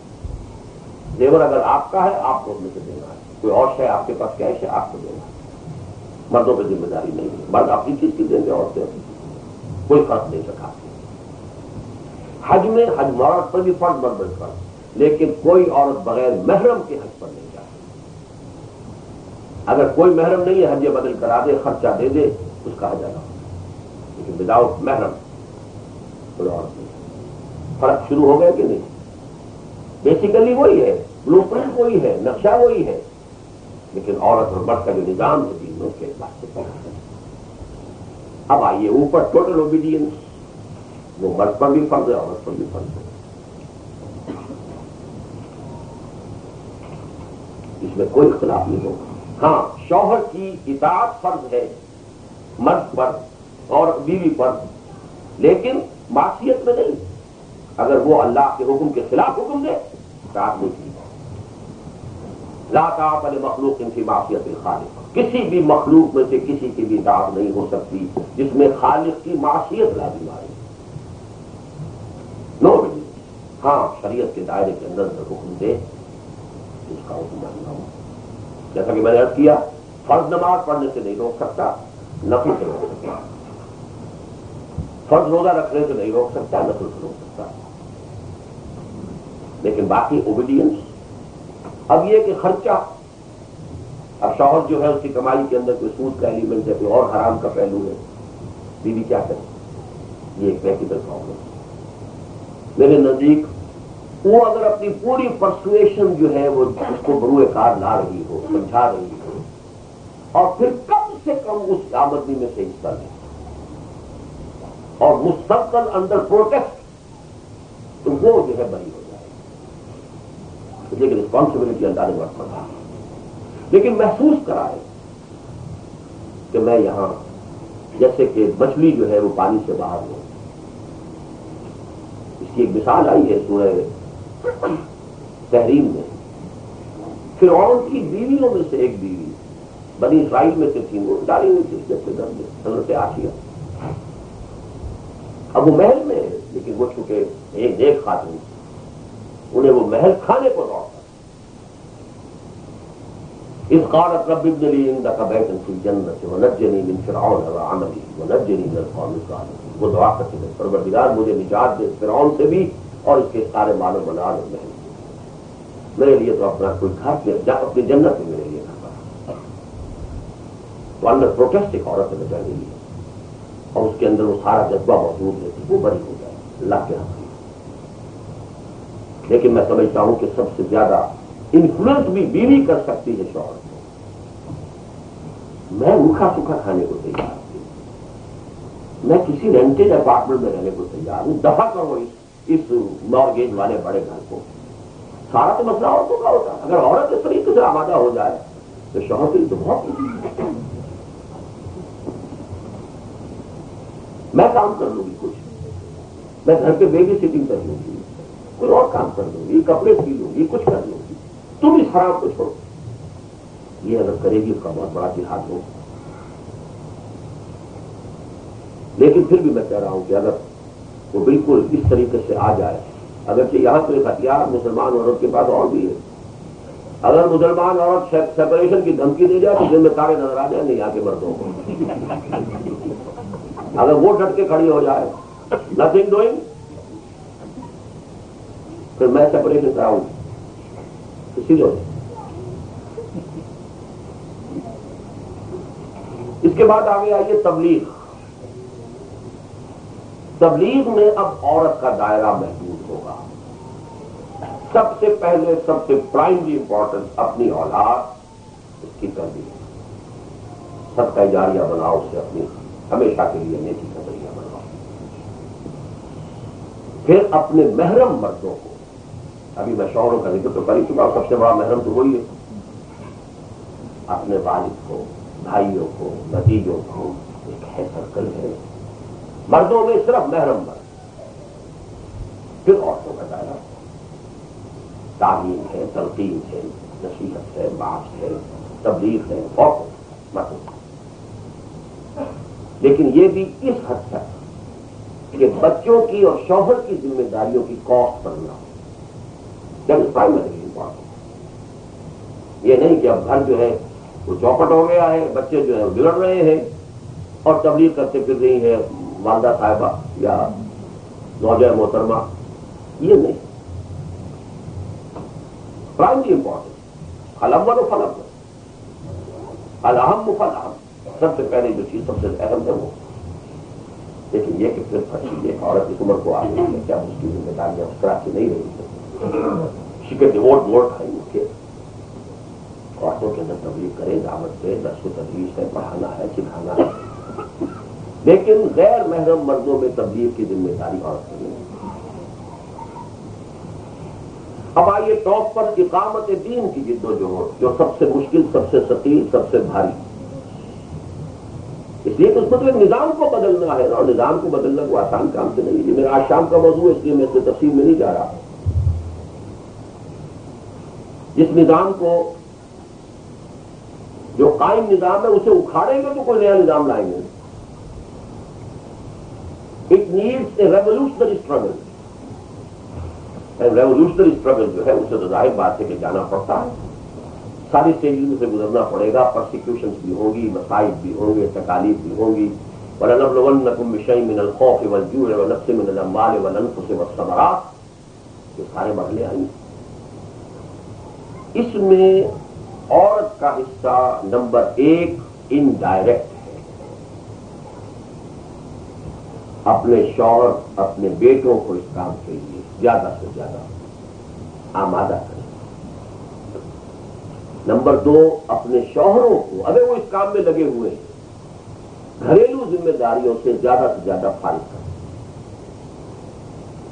بچوں کے بارے میں فکر نہ کرو، میں دیکھ لوں. اپنے حقوق سے بھی دستبردار ہو. یہاں سب سے بڑا جو ہے شکایت یہ ہوتی ہے، آپ یا دفتر میں ہے یا اپنے جاب پر ہے یا پھر آپ کا کوئی اجتماع ہو رہا ہے، فلاں ہو رہا ہے، وہاں چلے گئے ہیں، گھر کی طرف تو کوئی توجہ ہے ہی نہیں. شکایت صحیح ہوتی ہے. لیکن ایک عورت اگر چاہتی ہے کہ میرا شوہر جو ہے وہ کام کر رہا ہے دین کی اقامت کی جد و جہد ہے، تو یہ میری سیکریفائس ہے کہ جو وقت اسے میرے ساتھ گزارنا چاہیے تھا اس میں سے بھی ایک حصہ وہ دین کے لیے لگا رہا ہے. یا جو حصہ اسے اپنے بچوں کے اوپر خرچ کرنا چاہیے تھا، میں اس کی جگہ پر اپنے حصے سے بھی بڑھ کر جو ہے اپنا وقت لگا دوں. تو انڈائریکٹلی وہ ساری اس جد و جہد کے اندر برابر کی شریک ہوگی، ثواب کے اندر اجر ہے برابر. اب اگر ہمیں کوئی کام کرنا ہے اللہ سے اجر و ثواب کے لیے، وہی اگر ہمارے پیچھے نہ تو وہ تو اس طرح بھی حاصل ہو گیا. جنگ کا ذمہ داری بنیادی طور پر عورتوں پر نہیں ہے. یہ بہت سے مغالطے بہت سی عورتوں کو ہو گئے. جنگوں میں عورتیں جاتی تھیں، پتہ نہیں کہاں سے سن لیا، بالکل بے بنیاد. پہلی بات تو یہ ہے کہ سب سے پہلی جنگ ہوئی غزوہ بدر. مجھے بتایا کوئی کون خاتون صاحب گئی تھی؟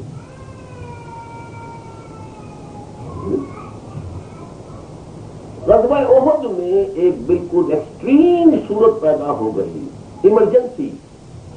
کہ یہ نہیں ہے کہ خواتین نکلی ہو حضور کے ساتھ پہلے ہی سے جنگ میں شریک ہو کر اور وہ فوج میں شریک ہو گئے. نہ، none at all.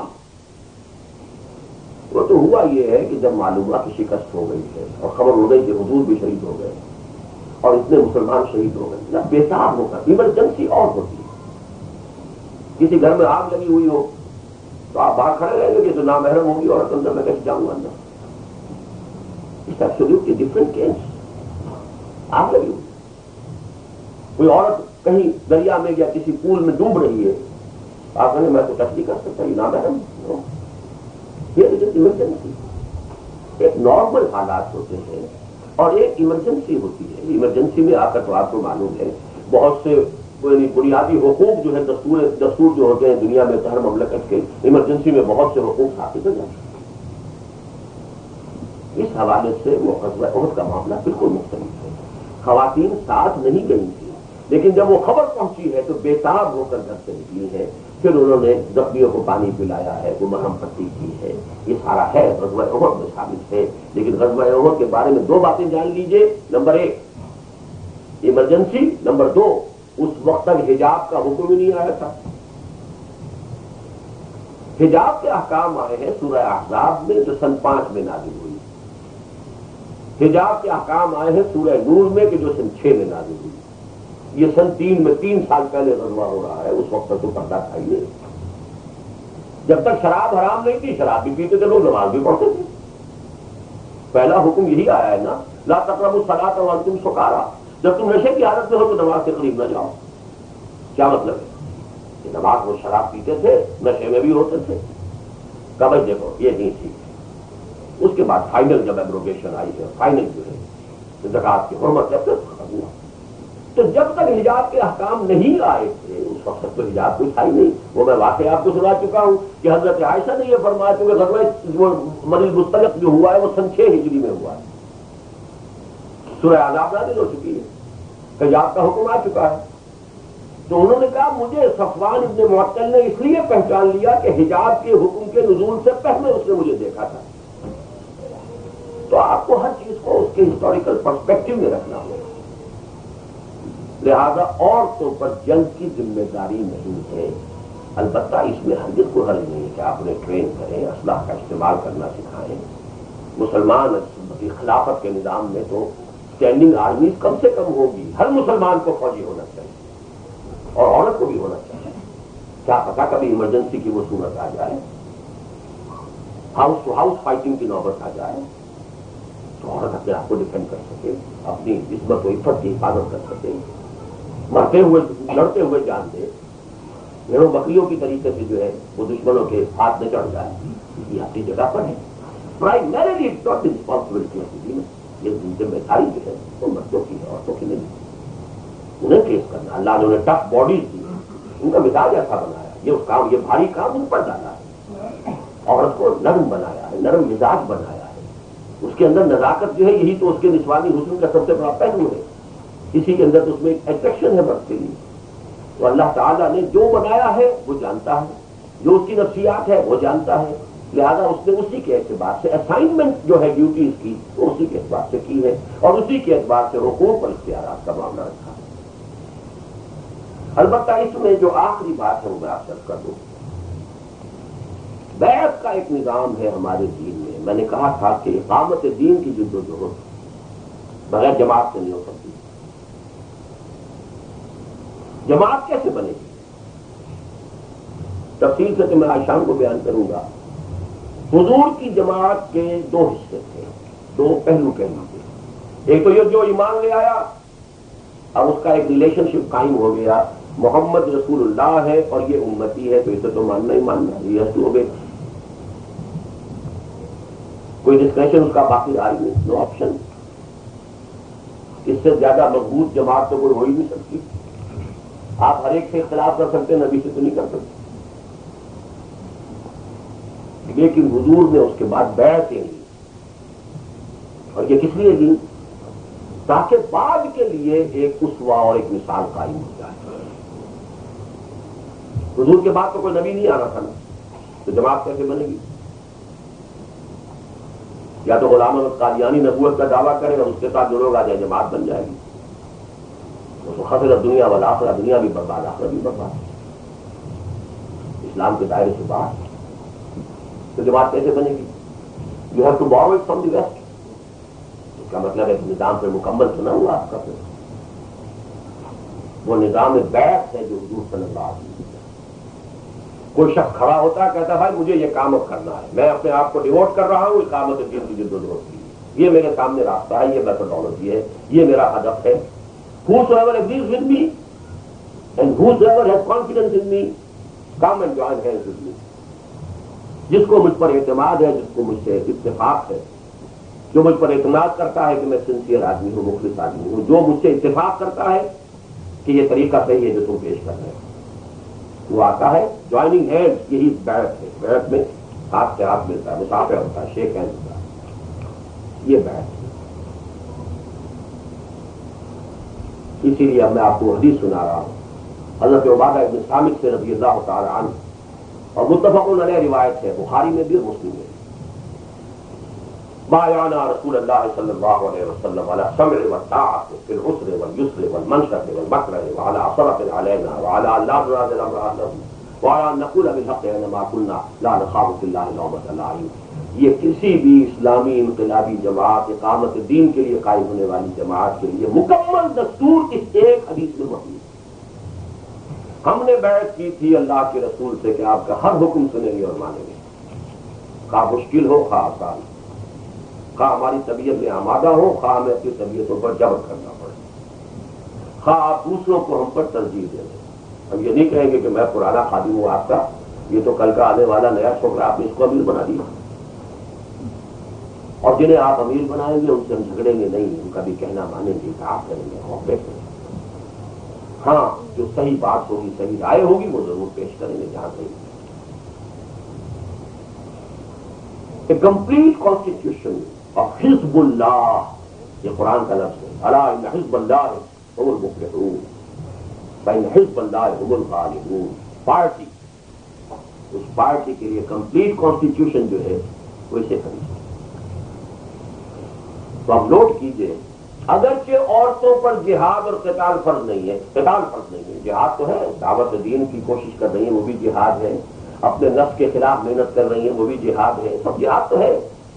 قتال جو ہے ان پر فرض نہیں ہے، الا یہ کہ ایمرجنسی جیسا کہ میں نے عرض کیا وہ کیفیت ہو جائے، وہ ہر معاملے میں رہے گا. وہاں نہ پردے کا معاملہ رہے گا، نہ محرم کا معاملہ رہے گا، نہ نامحرم کا معاملہ رہے گا، وہاں وہ معاملہ ختم ہو جائے. ایمرجنسی نارمل رول وہ ہے جو میں بیان کر چکا ہوں. لیکن دیکھیے ہمارے دین کی حکمت، بیعت اللہ نے مسلمان عورت سے بھی کہا کہ وہ بھی کرے، تاکہ اس کے اندر بھی ایک سینس آف بلانگنگ پیدا ہوتا ہے کہ میں ایک جماعت میں ہوں، میرا ایک امیر ہے. حضور نے فرمایا علیکم بالجماعۃ، لازم ہے تم پر کہ تم جماعت کی شکل میں رہو. ید اللہ علی الجماعۃ، اللہ کی مدد اور تائید جماعت پر. میں نے ابھی چند دن پہلے 2 گھنٹے کی تقریر جو ہے انگریزی میں ریکارڈ کرائی ہے. The importance, the basis and nature of organization in Islam with special reference to the institution of بیعت. اس وقت میں ظاہر بات ہے کہ صرف ایک پوائنٹ کو نوٹ کرانے کے لیے میں نے صرف یہ بات کہی ہے، ورنہ میرا اس وقت کا موضوع یہ نہیں ہے. جن کو بھی دلچسپی ہو وہ اس کو حاصل کر سکیں گے بعد میں، ابھی نہیں ہے یہاں موجود، آ جائے گا تیار ہو کر. لیکن بتانا یہ تھا کہ بیعت مسلمان عورت کے لیے بھی ہے، اور کمال یہ ہے مردوں کی بیعت کا ٹیکسٹ قرآن میں کہیں نہیں ہے، حدیث میں ہے جو میں نے آپ کو سنایا، اور عورتوں کی بیعت کا ٹیکسٹ قرآن میں ہے. یا ایھا النبی، یہ سورہ ممتحنہ کی آیت ہے نمبر 12. یا ایھا النبی اذا جاءک المؤمنات، اے نبی جب آپ کی خدمت میں مومن خواتین حاضر ہوں، یبایعنک، اور وہ آپ سے بیعت کریں، علی اللہ یشرکن باللہ شیئا، کہ وہ اللہ کے ساتھ کسی کو شریک نہیں کریں گے، ولا یسرقن، نہ چوری کریں گے، ولا یزنین، نہ زنا کریں گے، ولا یقتلن اولادہن، نہ اپنی اولاد کو قتل کریں گے، ولا یاتین ببہتان یفترینہ بین ایدیہن وارجلہن، نہ ہی کسی پر کوئی بہتان ترازی کریں گے، اسپیشلی سیکس اسکینڈل، ولا یعصینک فی معروف، اور جس بھی نیک بات کا آپ نے حکم دیں گے آپ کی حکم کی خلاف ورزی نہیں کریں گی. فبایعہن، تو اے نبی ان کی بیعت کیجیے، ان سے بیعت لے لیجیے. واستغفر لهن اللہ، اور ان کے لیے اللہ سے استغفار کیجیے، ان اللہ غفور رحیم، یقینا اللہ غفور رحیم ہے۔ تو بیعت النساء قرآن میں ہے، مردوں کی بیعت کا تذکرہ قرآن میں ہے۔ لقد رضی اللہ عن المؤمنین اذ یبایعونک تحت الشجرہ، سورہ فتح۔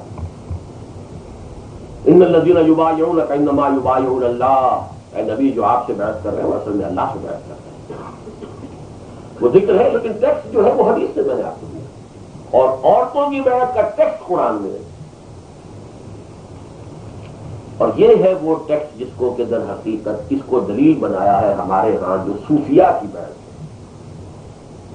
صوفیاء کی بیعت جہاد اور قتال کی نہیں ہے، تزکیہ نفس کی بیعت ہے۔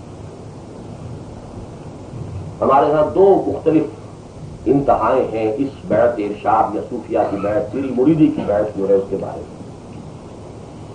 ہمارے ہاں جو سلفی قسم کے لوگ ہیں، اہل حدیث، وہ تو کہتے ہیں یہ سرے سے بدعت ہے، غلط ہے، جائز ہی نہیں۔ اور کچھ لوگ جو ہے وہ اس کو سمجھ لیتے ہیں کافی کہ یہ بیعت ہو گئی، حالانکہ مردوں سے تو بیعت کوئی دوسری درکار ہے، یہ تو خواتین کی بیعت ہے، بیعت النساء ہے۔ مردوں کی بیعت تو وہ ہے جو حدیث کے اندر آئی، جس کے لیے کہ ایک شعر پڑھا جب صحابہ کرام غزوہ احزاب میں خندق کھود رہے تھے، کیونکہ کئی دن کے فاقے تھے، شدید سردی تھی، اپنے پیٹوں سے پتھر باندھے ہوئے تھے اپنی چادروں کے ساتھ، دوہری نہ ہو جائے کمرے، لیکن اس پر جب مشقت کرنی پڑ رہی تھی، پتھریلی زمین کو جو ہے کھود رہے تھے، ایک شعر پڑھ رہے تھے، نحن الذین بایعوا محمدا علی الجہاد ما بقینا ابدا، یہ صحیح بخاری میں موجود ہے۔ ہم وہ ہیں جنہوں نے محمد سے صلی اللہ علیہ وسلم جہاد کی بیعت کی ہے، اب یہ جہاد چلتا رہے گا جب تک جان میں جان ہے، چاہے فاقہ ہے چاہے کچھ اور ہے، جان میں جان جب تک ہے جہاد جاری رہے گا۔ بیعت جہاد، بیعت سموتا، لسن ٹو می، بایعنا رسول اللہ صلی اللہ علیہ وسلم سمع والطاعۃ فی العسر والیسر۔ تو میرے نزدیک یہ دونوں رائے انتہائی غلط ہیں۔ ایک طرف بیعت ارشاد کو اور یہ جو تزکیہ نفس میں سے صحیح سمجھتا ہوں، اور یہ جو بیعت نساء ہے یہ اس کی بنیاد ہے۔ حضور نے مدینے کے لوگوں سے بھی دو بیعتیں لی تھی۔ آپ کو یاد ہوگا اگر سیرت پڑھی ہے، سن 10 نبوی میں جب ابو طالب کا انتقال ہو گیا تو حضور صلی اللہ علیہ وسلم کے لیے بظاہر احوال مکے میں رہنا ناممکن ہو گیا۔ آپ طائف گئے تاکہ وہاں سے کوئی اگر بڑا سردار جو ہے ایمان لے آئے تو وہاں آپ اپنی سینٹر آف ایکٹیویٹی اسے بیس بنا لیں۔ وہاں سے بظاہر ناکام لوٹنا پڑا، بلکہ سخت ترین دن آپ کا یوم طائف ہی۔ اب واپس آئے ہیں تو ایک مشرک کی امان لے کر مکے میں جا سکے ہیں۔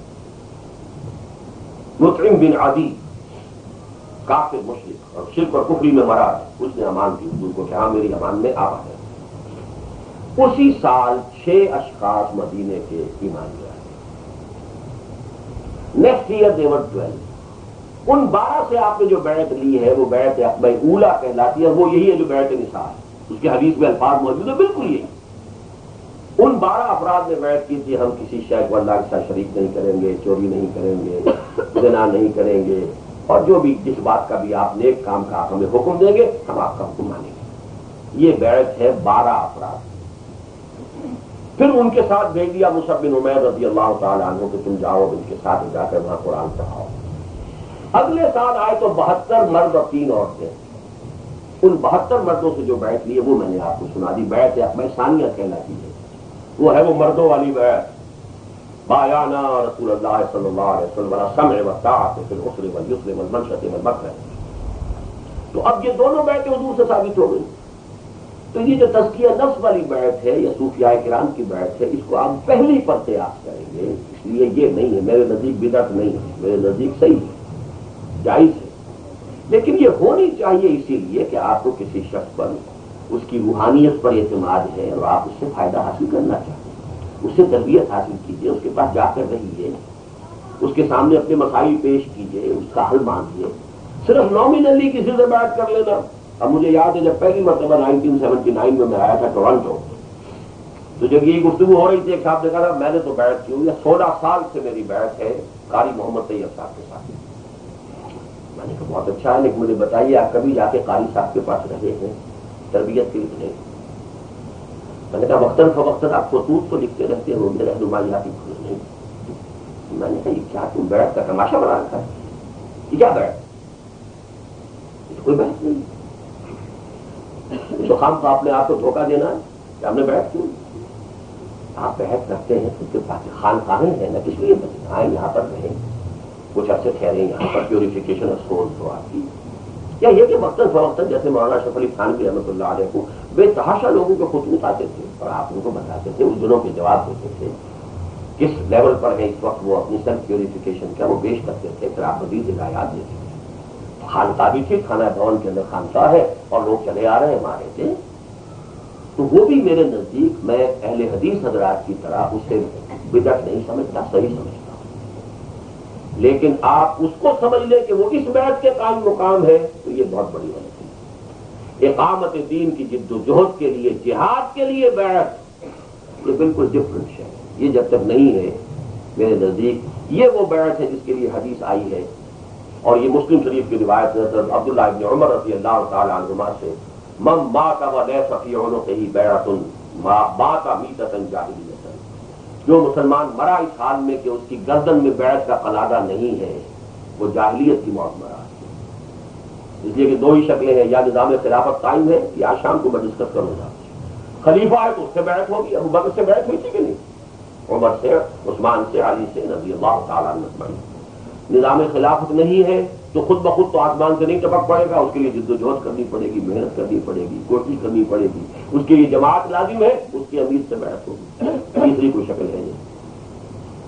لیکن یہاں اس مسئلے بھی عرض کرنا تھا کہ خواتین سے اگرچہ اقامت دین کی جد و جہد کے وہ سخت مرحلے ہیں، ان کو تو اللہ تعالیٰ نے ان کے اوپر ذمہ داری نہیں ڈالی ایکسپٹ فار ایمرجنسی، لیکن بیعت جو ہے ان کے لیے بھی، اور ان کی بیعت کو اتنی تو جو ہے فضیلت کا معاملہ دیا اور اتنی اہمیت دی کہ اس کا پورا ٹیکسٹ بھی قرآن مجید میں آ گیا، تاکہ ایک مسلمان عورت بھی یہ اپنے آپ کو سمجھے کہ میں جماعت میں ہوں، ایک نفسیاتی اثر پڑتا ہے، ایک رسپانسبلٹی ہوتی ہے کہ میں اگر کوئی کام کر رہا ہوں یا کر رہی ہوں تو فرض کیجئے کہ کوئی غلط کام آپ کر رہے ہیں تو اب آپ دونوں ہی سوچیں گے کہ نہ صرف یہ کہ میں غلط کر رہا ہوں، میں کسی جماعت کی نیک نامی کو بھی بٹا لگا دوں گا، میں اپنے امیر کے نام پر بھی حرف لاؤں گا یا لاؤں گی اگر میں یہ کام کروں تو اس سے یہ کہ ایک سپورٹ ملتی ہے، سینس آف بلانگنگ ہوتی ہے۔ بہرحال یہ خواتین کی دینی ذمہ داریوں کے سلسلے میں یہی کچھ مجھے عرض کرنا تھا، اور وقت بھی اب پورا ہو گیا ہے۔ ان موضوعات پر میرے کیسٹس بھی ہیں اور ان موضوعات پر تو میرے کتاب سے بھی ہیں۔ اسلام میں عورت کا مقام اچھی بڑی کتاب ہے، اس لیے کہ اس میں وہ واقعہ بھی میں نے درج کر دیا ہے کہ غزوہ خیبر میں 7 خواتین جو ہے وہ نکلی ہیں کہ ہم بھی جانا چاہتے ہیں جنگ کے اندر، اور حضور نے انہیں واپس کر دیا حکمن، حالانکہ انہوں نے کہا کہ ہم مرہم پٹی کریں گی، ہم جو زخمی ہوں گے ان کی خدمت کریں گی، ہم پانی پلائیں گی، ہم یہ کریں گی، ہم وہ چلیے واپس کریں گے۔ یہ حدیث موجود ہے، اس لیے کہ اس وقت وہ سن 7 میں ہوا ہے اور حجاب کے احکام آتے ہیں، تو ہمیں تو اصل میں کتاب و سنت کی پیروی کرنی ہے، اس کے مطابق کرنا ہے۔ اجر و ثواب اللہ نے کہا ہے کہ ایک مومن خاتون گھر پہ رہ کر بھی اگر ایک مجاہد کی بیوی ہے اور وہ مجاہد کی بیوی گھر میں اس کے بچوں کو پال رہی ہے، اس کی تربیت کر رہی ہے اور جو بھی اس کی ذمہ داریاں ادا کر رہی ہے، تو اجر میں برابر کی شریک ہے اپنے اس مجاہد شوہر کے ساتھ، اجر و ثواب میں کوئی کمی نہیں ہوگی۔ تو بہرحال اس موضوع پر خواتین کی دینی ذمہ داریاں میرے طرف سے گفتگو میں موجود ہیں۔ یہ سارے مضامین میں نے آج ایک تقریب میں جمع کیے ہیں، لہٰذا مختصر بھی ہیں، لیکن اس پر میری بڑی ڈیٹیل ڈسکشن موجود ہے۔ اب آخر میں یہ 3 اعلانات ہیں۔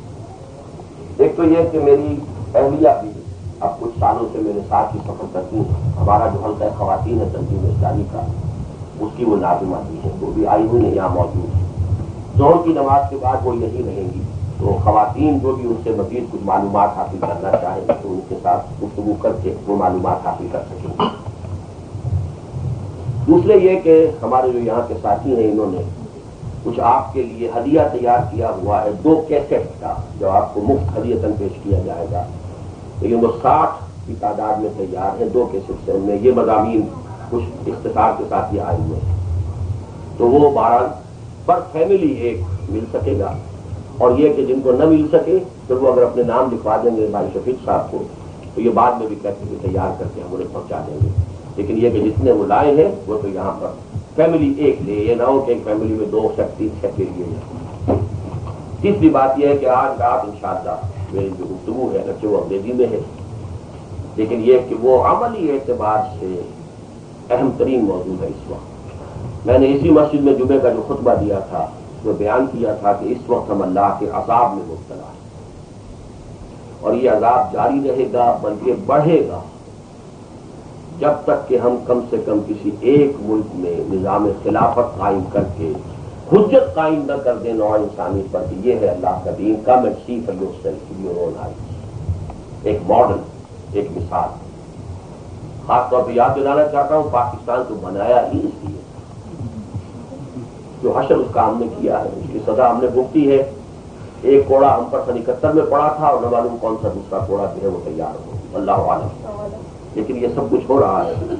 اس حوالے سے میں صرف آپ کو نوٹ کرانا چاہتا ہوں کہ چونکہ میرے نزدیک یہ اہم ترین معاملہ ہے تو اس پر جو ہے آج شام کی میری گفتگو ہے کہ کیسے وہ نظام قائم کیے، تو آپ کوشش کیجیے زیادہ زیادہ تعداد میں۔ پھر یہ ہے کہ جو حضرات بھی تنظیم اسلامی میں شامل ہونا چاہیں گے وہ پھر ہمت کریں۔ کل میں تو چونکہ فجر کی نماز کے بعد بھی نکلنا چاہتا ہوں، لیکن اگر میرے ساتھ فجر کی جماعت میں وہ شریک ہو جائے، شفیق صاحب کے گھر پر وہ ڈائریکشن ان سے آپ لے سکتے ہیں، تو تنظیم میں شمولیت اور بیعت کا معاملہ بھی اس وقت ہو جائے گا۔ اب میں یہ کچھ سوالات ہیں خواتین کی طرف سے۔ ہمارے معاشرے میں ساس کو ماں کے مقام سے بھی زیادہ حیثیت دی جاتی ہے، جبکہ لڑکی کی شادی کے بعد اس کی ماں کی کوئی حیثیت نہیں سمجھی جاتی، سارا حق سسرال والوں کا ہی رہ جاتا ہے۔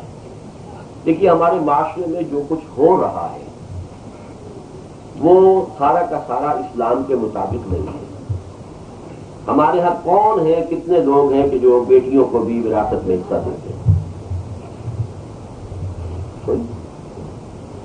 تو ہمارے یہاں جو کچھ ہو رہا ہے اس کا بلیم اسلام پر نہیں ہے، وہ تو ہماری غلطی ہے۔ یقیناً ساس اور سسر جو ہے اسے بھی ایک بہو کو سمجھنا چاہیے یہ بھی میرے والدین کی جگہ ہے، ان کی عزت، ان کا ادب، ان کی خدمت، لیکن یہ معنی ہرگز نہیں ہے کہ اس کے حقیقی والدین پر کوئی حق ہی نہیں رکھتا۔ بہرحال اس کے اندر توازن پیدا کرنے کی ضرورت ہے۔ ظاہر بات ہے کہ جب وہ اپنے والدین کا گھر چھوڑ کر آ گئی اس کا اکثر وقت تو یہی گزر رہا ہے، اور شوہر جو ہے چونکہ اس کی تابع داری اس کے اوپر ہے تو لہٰذا اب تو اس کا والدین کا براہ راست اس کا خدمت نہیں کر سکتی ہے، لیکن یہ سمجھ لینا کہ کوئی حق سرے سے رہا ہی نہیں، اس کی اپنی کوئی انکم ہے، اس کا اپنی کوئی دولت ہے، وہ چاہے اپنے والدین کے اوپر خرچ کرے، کوئی شوہر یا شوہر کا باپ اسے روک نہیں سکتا۔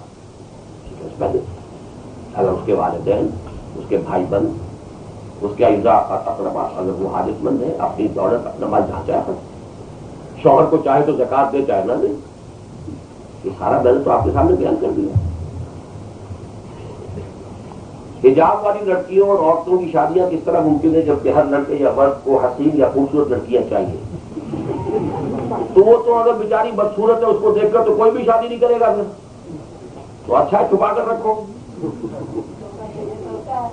دھوکہ نہیں ہے۔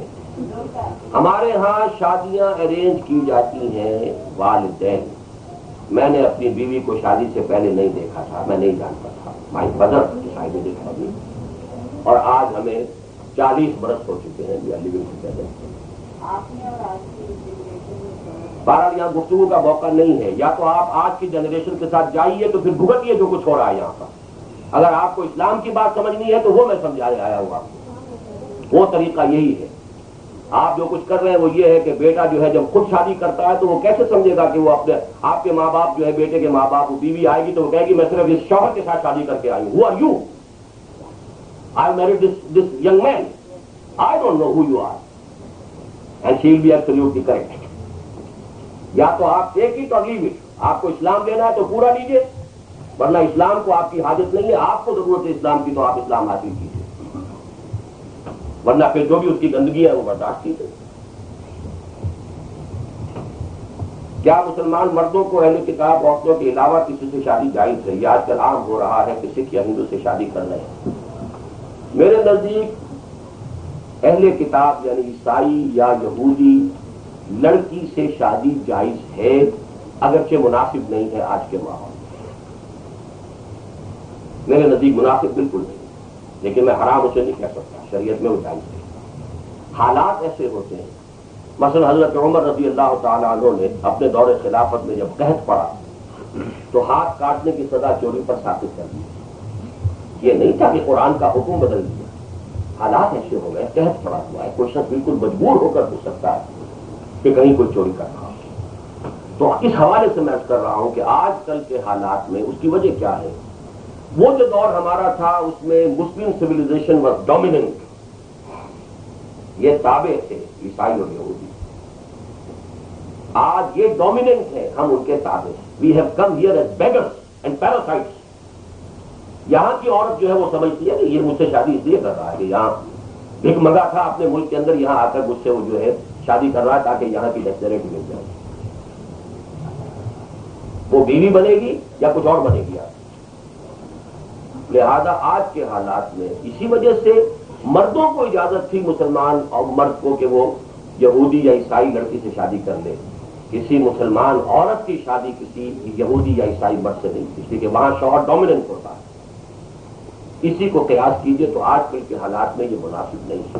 باقی ان کے علاوہ تو حرام مطلق ہے کسی اور سے شادی کرنا. اگر کوئی آدمی غصے کی حالت میں طلاق دے دے تو کیا ہو جاتی ہے، اگر ہو جائے تو اس کا کیا حل ہوتا ہے؟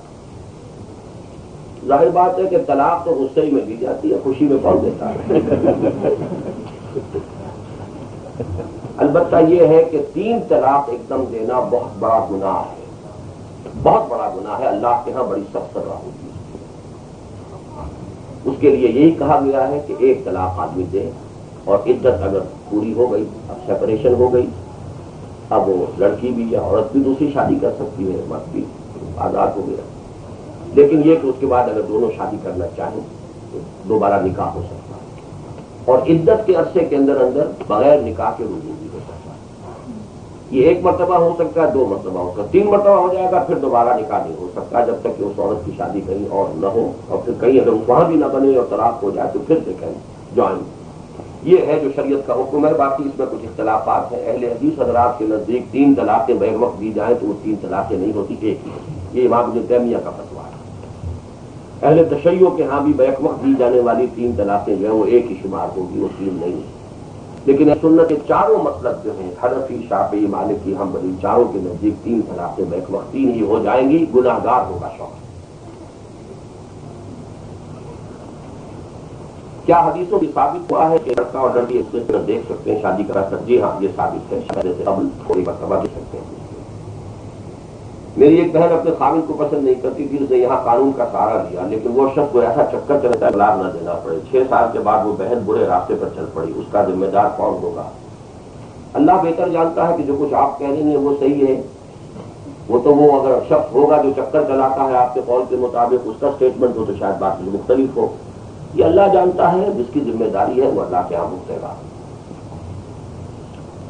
پہلے کہ آپ کا کھانا چاہیے کہ اس میں ان کا ذبیحہ بھی شامل ہے. ان کا ذبیحہ ہی تو شامل ہے، بھی کا کیا سوال؟ یعنی یہ کہ اگر ذبیحہ ہو، ذبیحہ کہتے ہیں اس حالت میں کہ صرف 100 پارٹس جو ہے گردن کے جب وہ ہارٹ ہے، لیکن یہ ہڈی جو ہے ریڑھ کی ہڈی یہ انٹیکٹ رہے، اس میں اسپائنل کارڈ جو ہے وہ انٹیکٹ رہے، تب یہ ذبح ہے.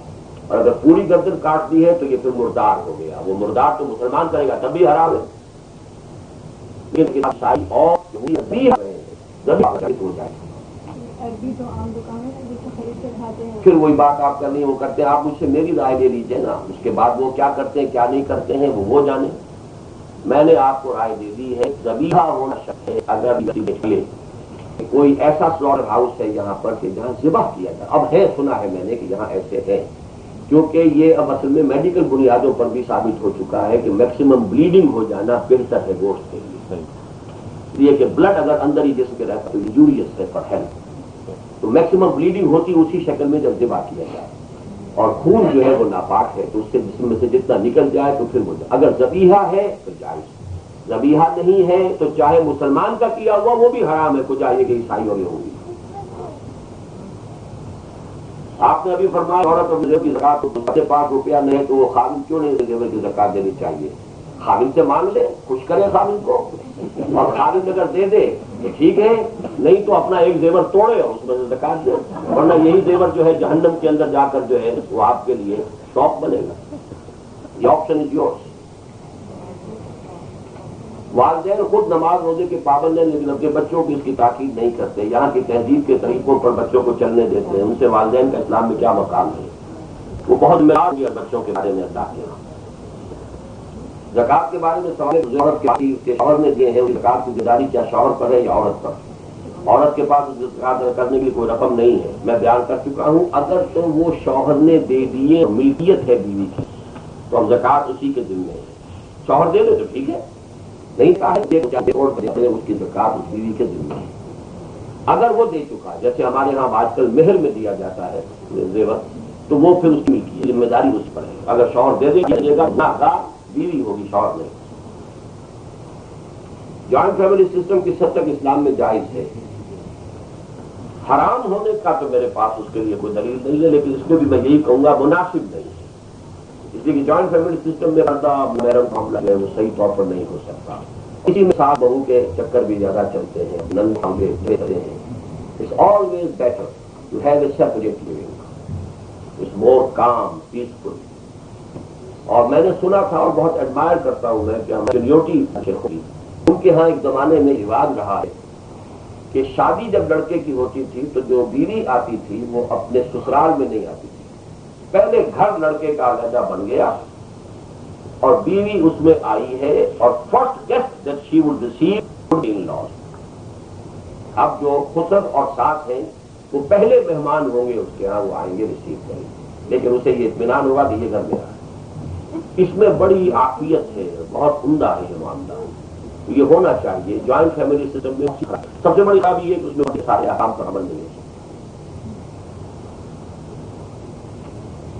بہشتی زیور میں مولانا اشرف علی نے عورتوں کو لکھا کہ شادی بیاہ وغیرہ میں نہ جائیں اور نہ بلائیں. اس کے بارے میں اسلامی تعلیمات کیا ہے؟ اب مجھے نہیں معلوم انہوں نے کیا لکھا، یہ تو یاد نہیں ہے. پتہ میرا اپنا کتاب کا بھی ہے اور جو کیسے دیے جا رہے ہیں اس میں ہے. شادی بیاہ کی تقریبات میں ہم نے بہت سی چیزیں بہت غلط شامل کر لی ہیں، تو اس میں میں نے ایک موومنٹ شروع کی ہوئی ہے، تو اس کا آپ دیکھ لیجئے. میرے نزدیک نکاح صرف مسجد میں ہونا چاہیے. نکاح کے وقت کوئی ریسیپشن، کوئی دکھا اور ولیمہ ہونا چاہیے. ولیمے میں بلایا جائے دوستوں کو، احباب کو، وہ شوہر کے ذمہ ہے. لڑکی والوں پر اسلام کوئی بوجھ نہیں ڈالنا چاہتا، نہ کوئی جہیز اسلام میں ہے، کوئی تصور جہیز کا نہیں. لڑکی کو بھی وراثت میں سے حصہ ملے گا جب بھی وراثت کا معاملہ ہے. یہ دوسرے ہمارے آپ نے وہ ہندوانہ چل رہے ہیں، ہمارا بیک گراؤنڈ ہندوانہ ہے، تو ہم نے نکاح تو اسلام سے لے لیا ہے، باقی سارا ہمارا فیملی سسٹم وہی جوائنٹ فیملی سسٹم، وہی بے پردگی، وہی بیوہ کی شادی نہ ہونا اور اس طرح کے جو معاملات ہیں وہ سب کے سب ہندوانہ ہمارا جو پس منظر وہ چلا ہے. اس سے نکلنے کی ضرورت ہے. یہ آڈیو آج جو آپ کو دیے جا رہے ہیں اس میں وہ شادی بیاہ کی تقریبات سے متعلق میری مکمل تقریر ہے. اگر میاں بیوی دونوں کما رہے ہیں اور شوہر سوچ سمجھ کر خرچ نہیں کرتا تو اس صورت میں عورت اگر یہاں کا پیسہ بچا کر، میاں کا پیسہ بچا کر خرچ کرے چاہیے یا نہیں؟ ایسے سوال میرے پاس جواب نہیں. جمعے کی نماز کے لیے حضرات جو آفس میں کام کرتے ہیں نماز میں شامل ہونے کے لیے کیا کریں؟ نماز میں شامل ہو کیا کریں؟ اسلام پیچھے لکھا ہوا ہے.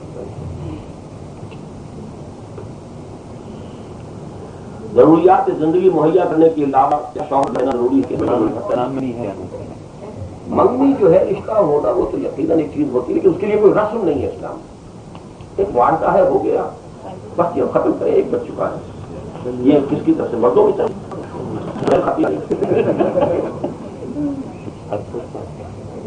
سوال نمبر 1، پاکستان کی وزیر اعظم نے چین میں جا کر جو بیان دیا کیا قرآن و اسلام کے حوالے سے صحیح ہے؟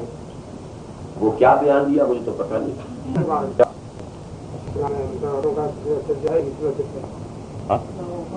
تو میں نے جو تقریر پوری فرمائی ہے وہ کہاں گئی؟ اس کے بعد بھی آپ کا سوال باقی ہے. کیا آپ کو بہت پسند کرنے کا آپ دیا ہے؟ عورت کی کنسنٹ ضروری ہے.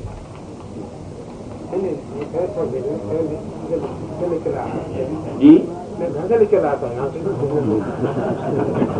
مت دیجیے نا، جب سوالات میں نے بتا دیا ہے اور کس طرح سے بھی ہے اور کس سے مساوی نہیں ہے، دونوں چیزیں میں نے تفصیل سے بیان کی.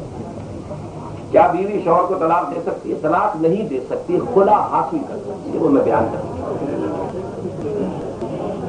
پاکستان کے علماء نے کہاں تک پاکستان میں کام کیا ہے، پاکستان آئندہ ہو سکتا ہے یا نہیں، اس پر انشاءاللہ آج بات ہوگی۔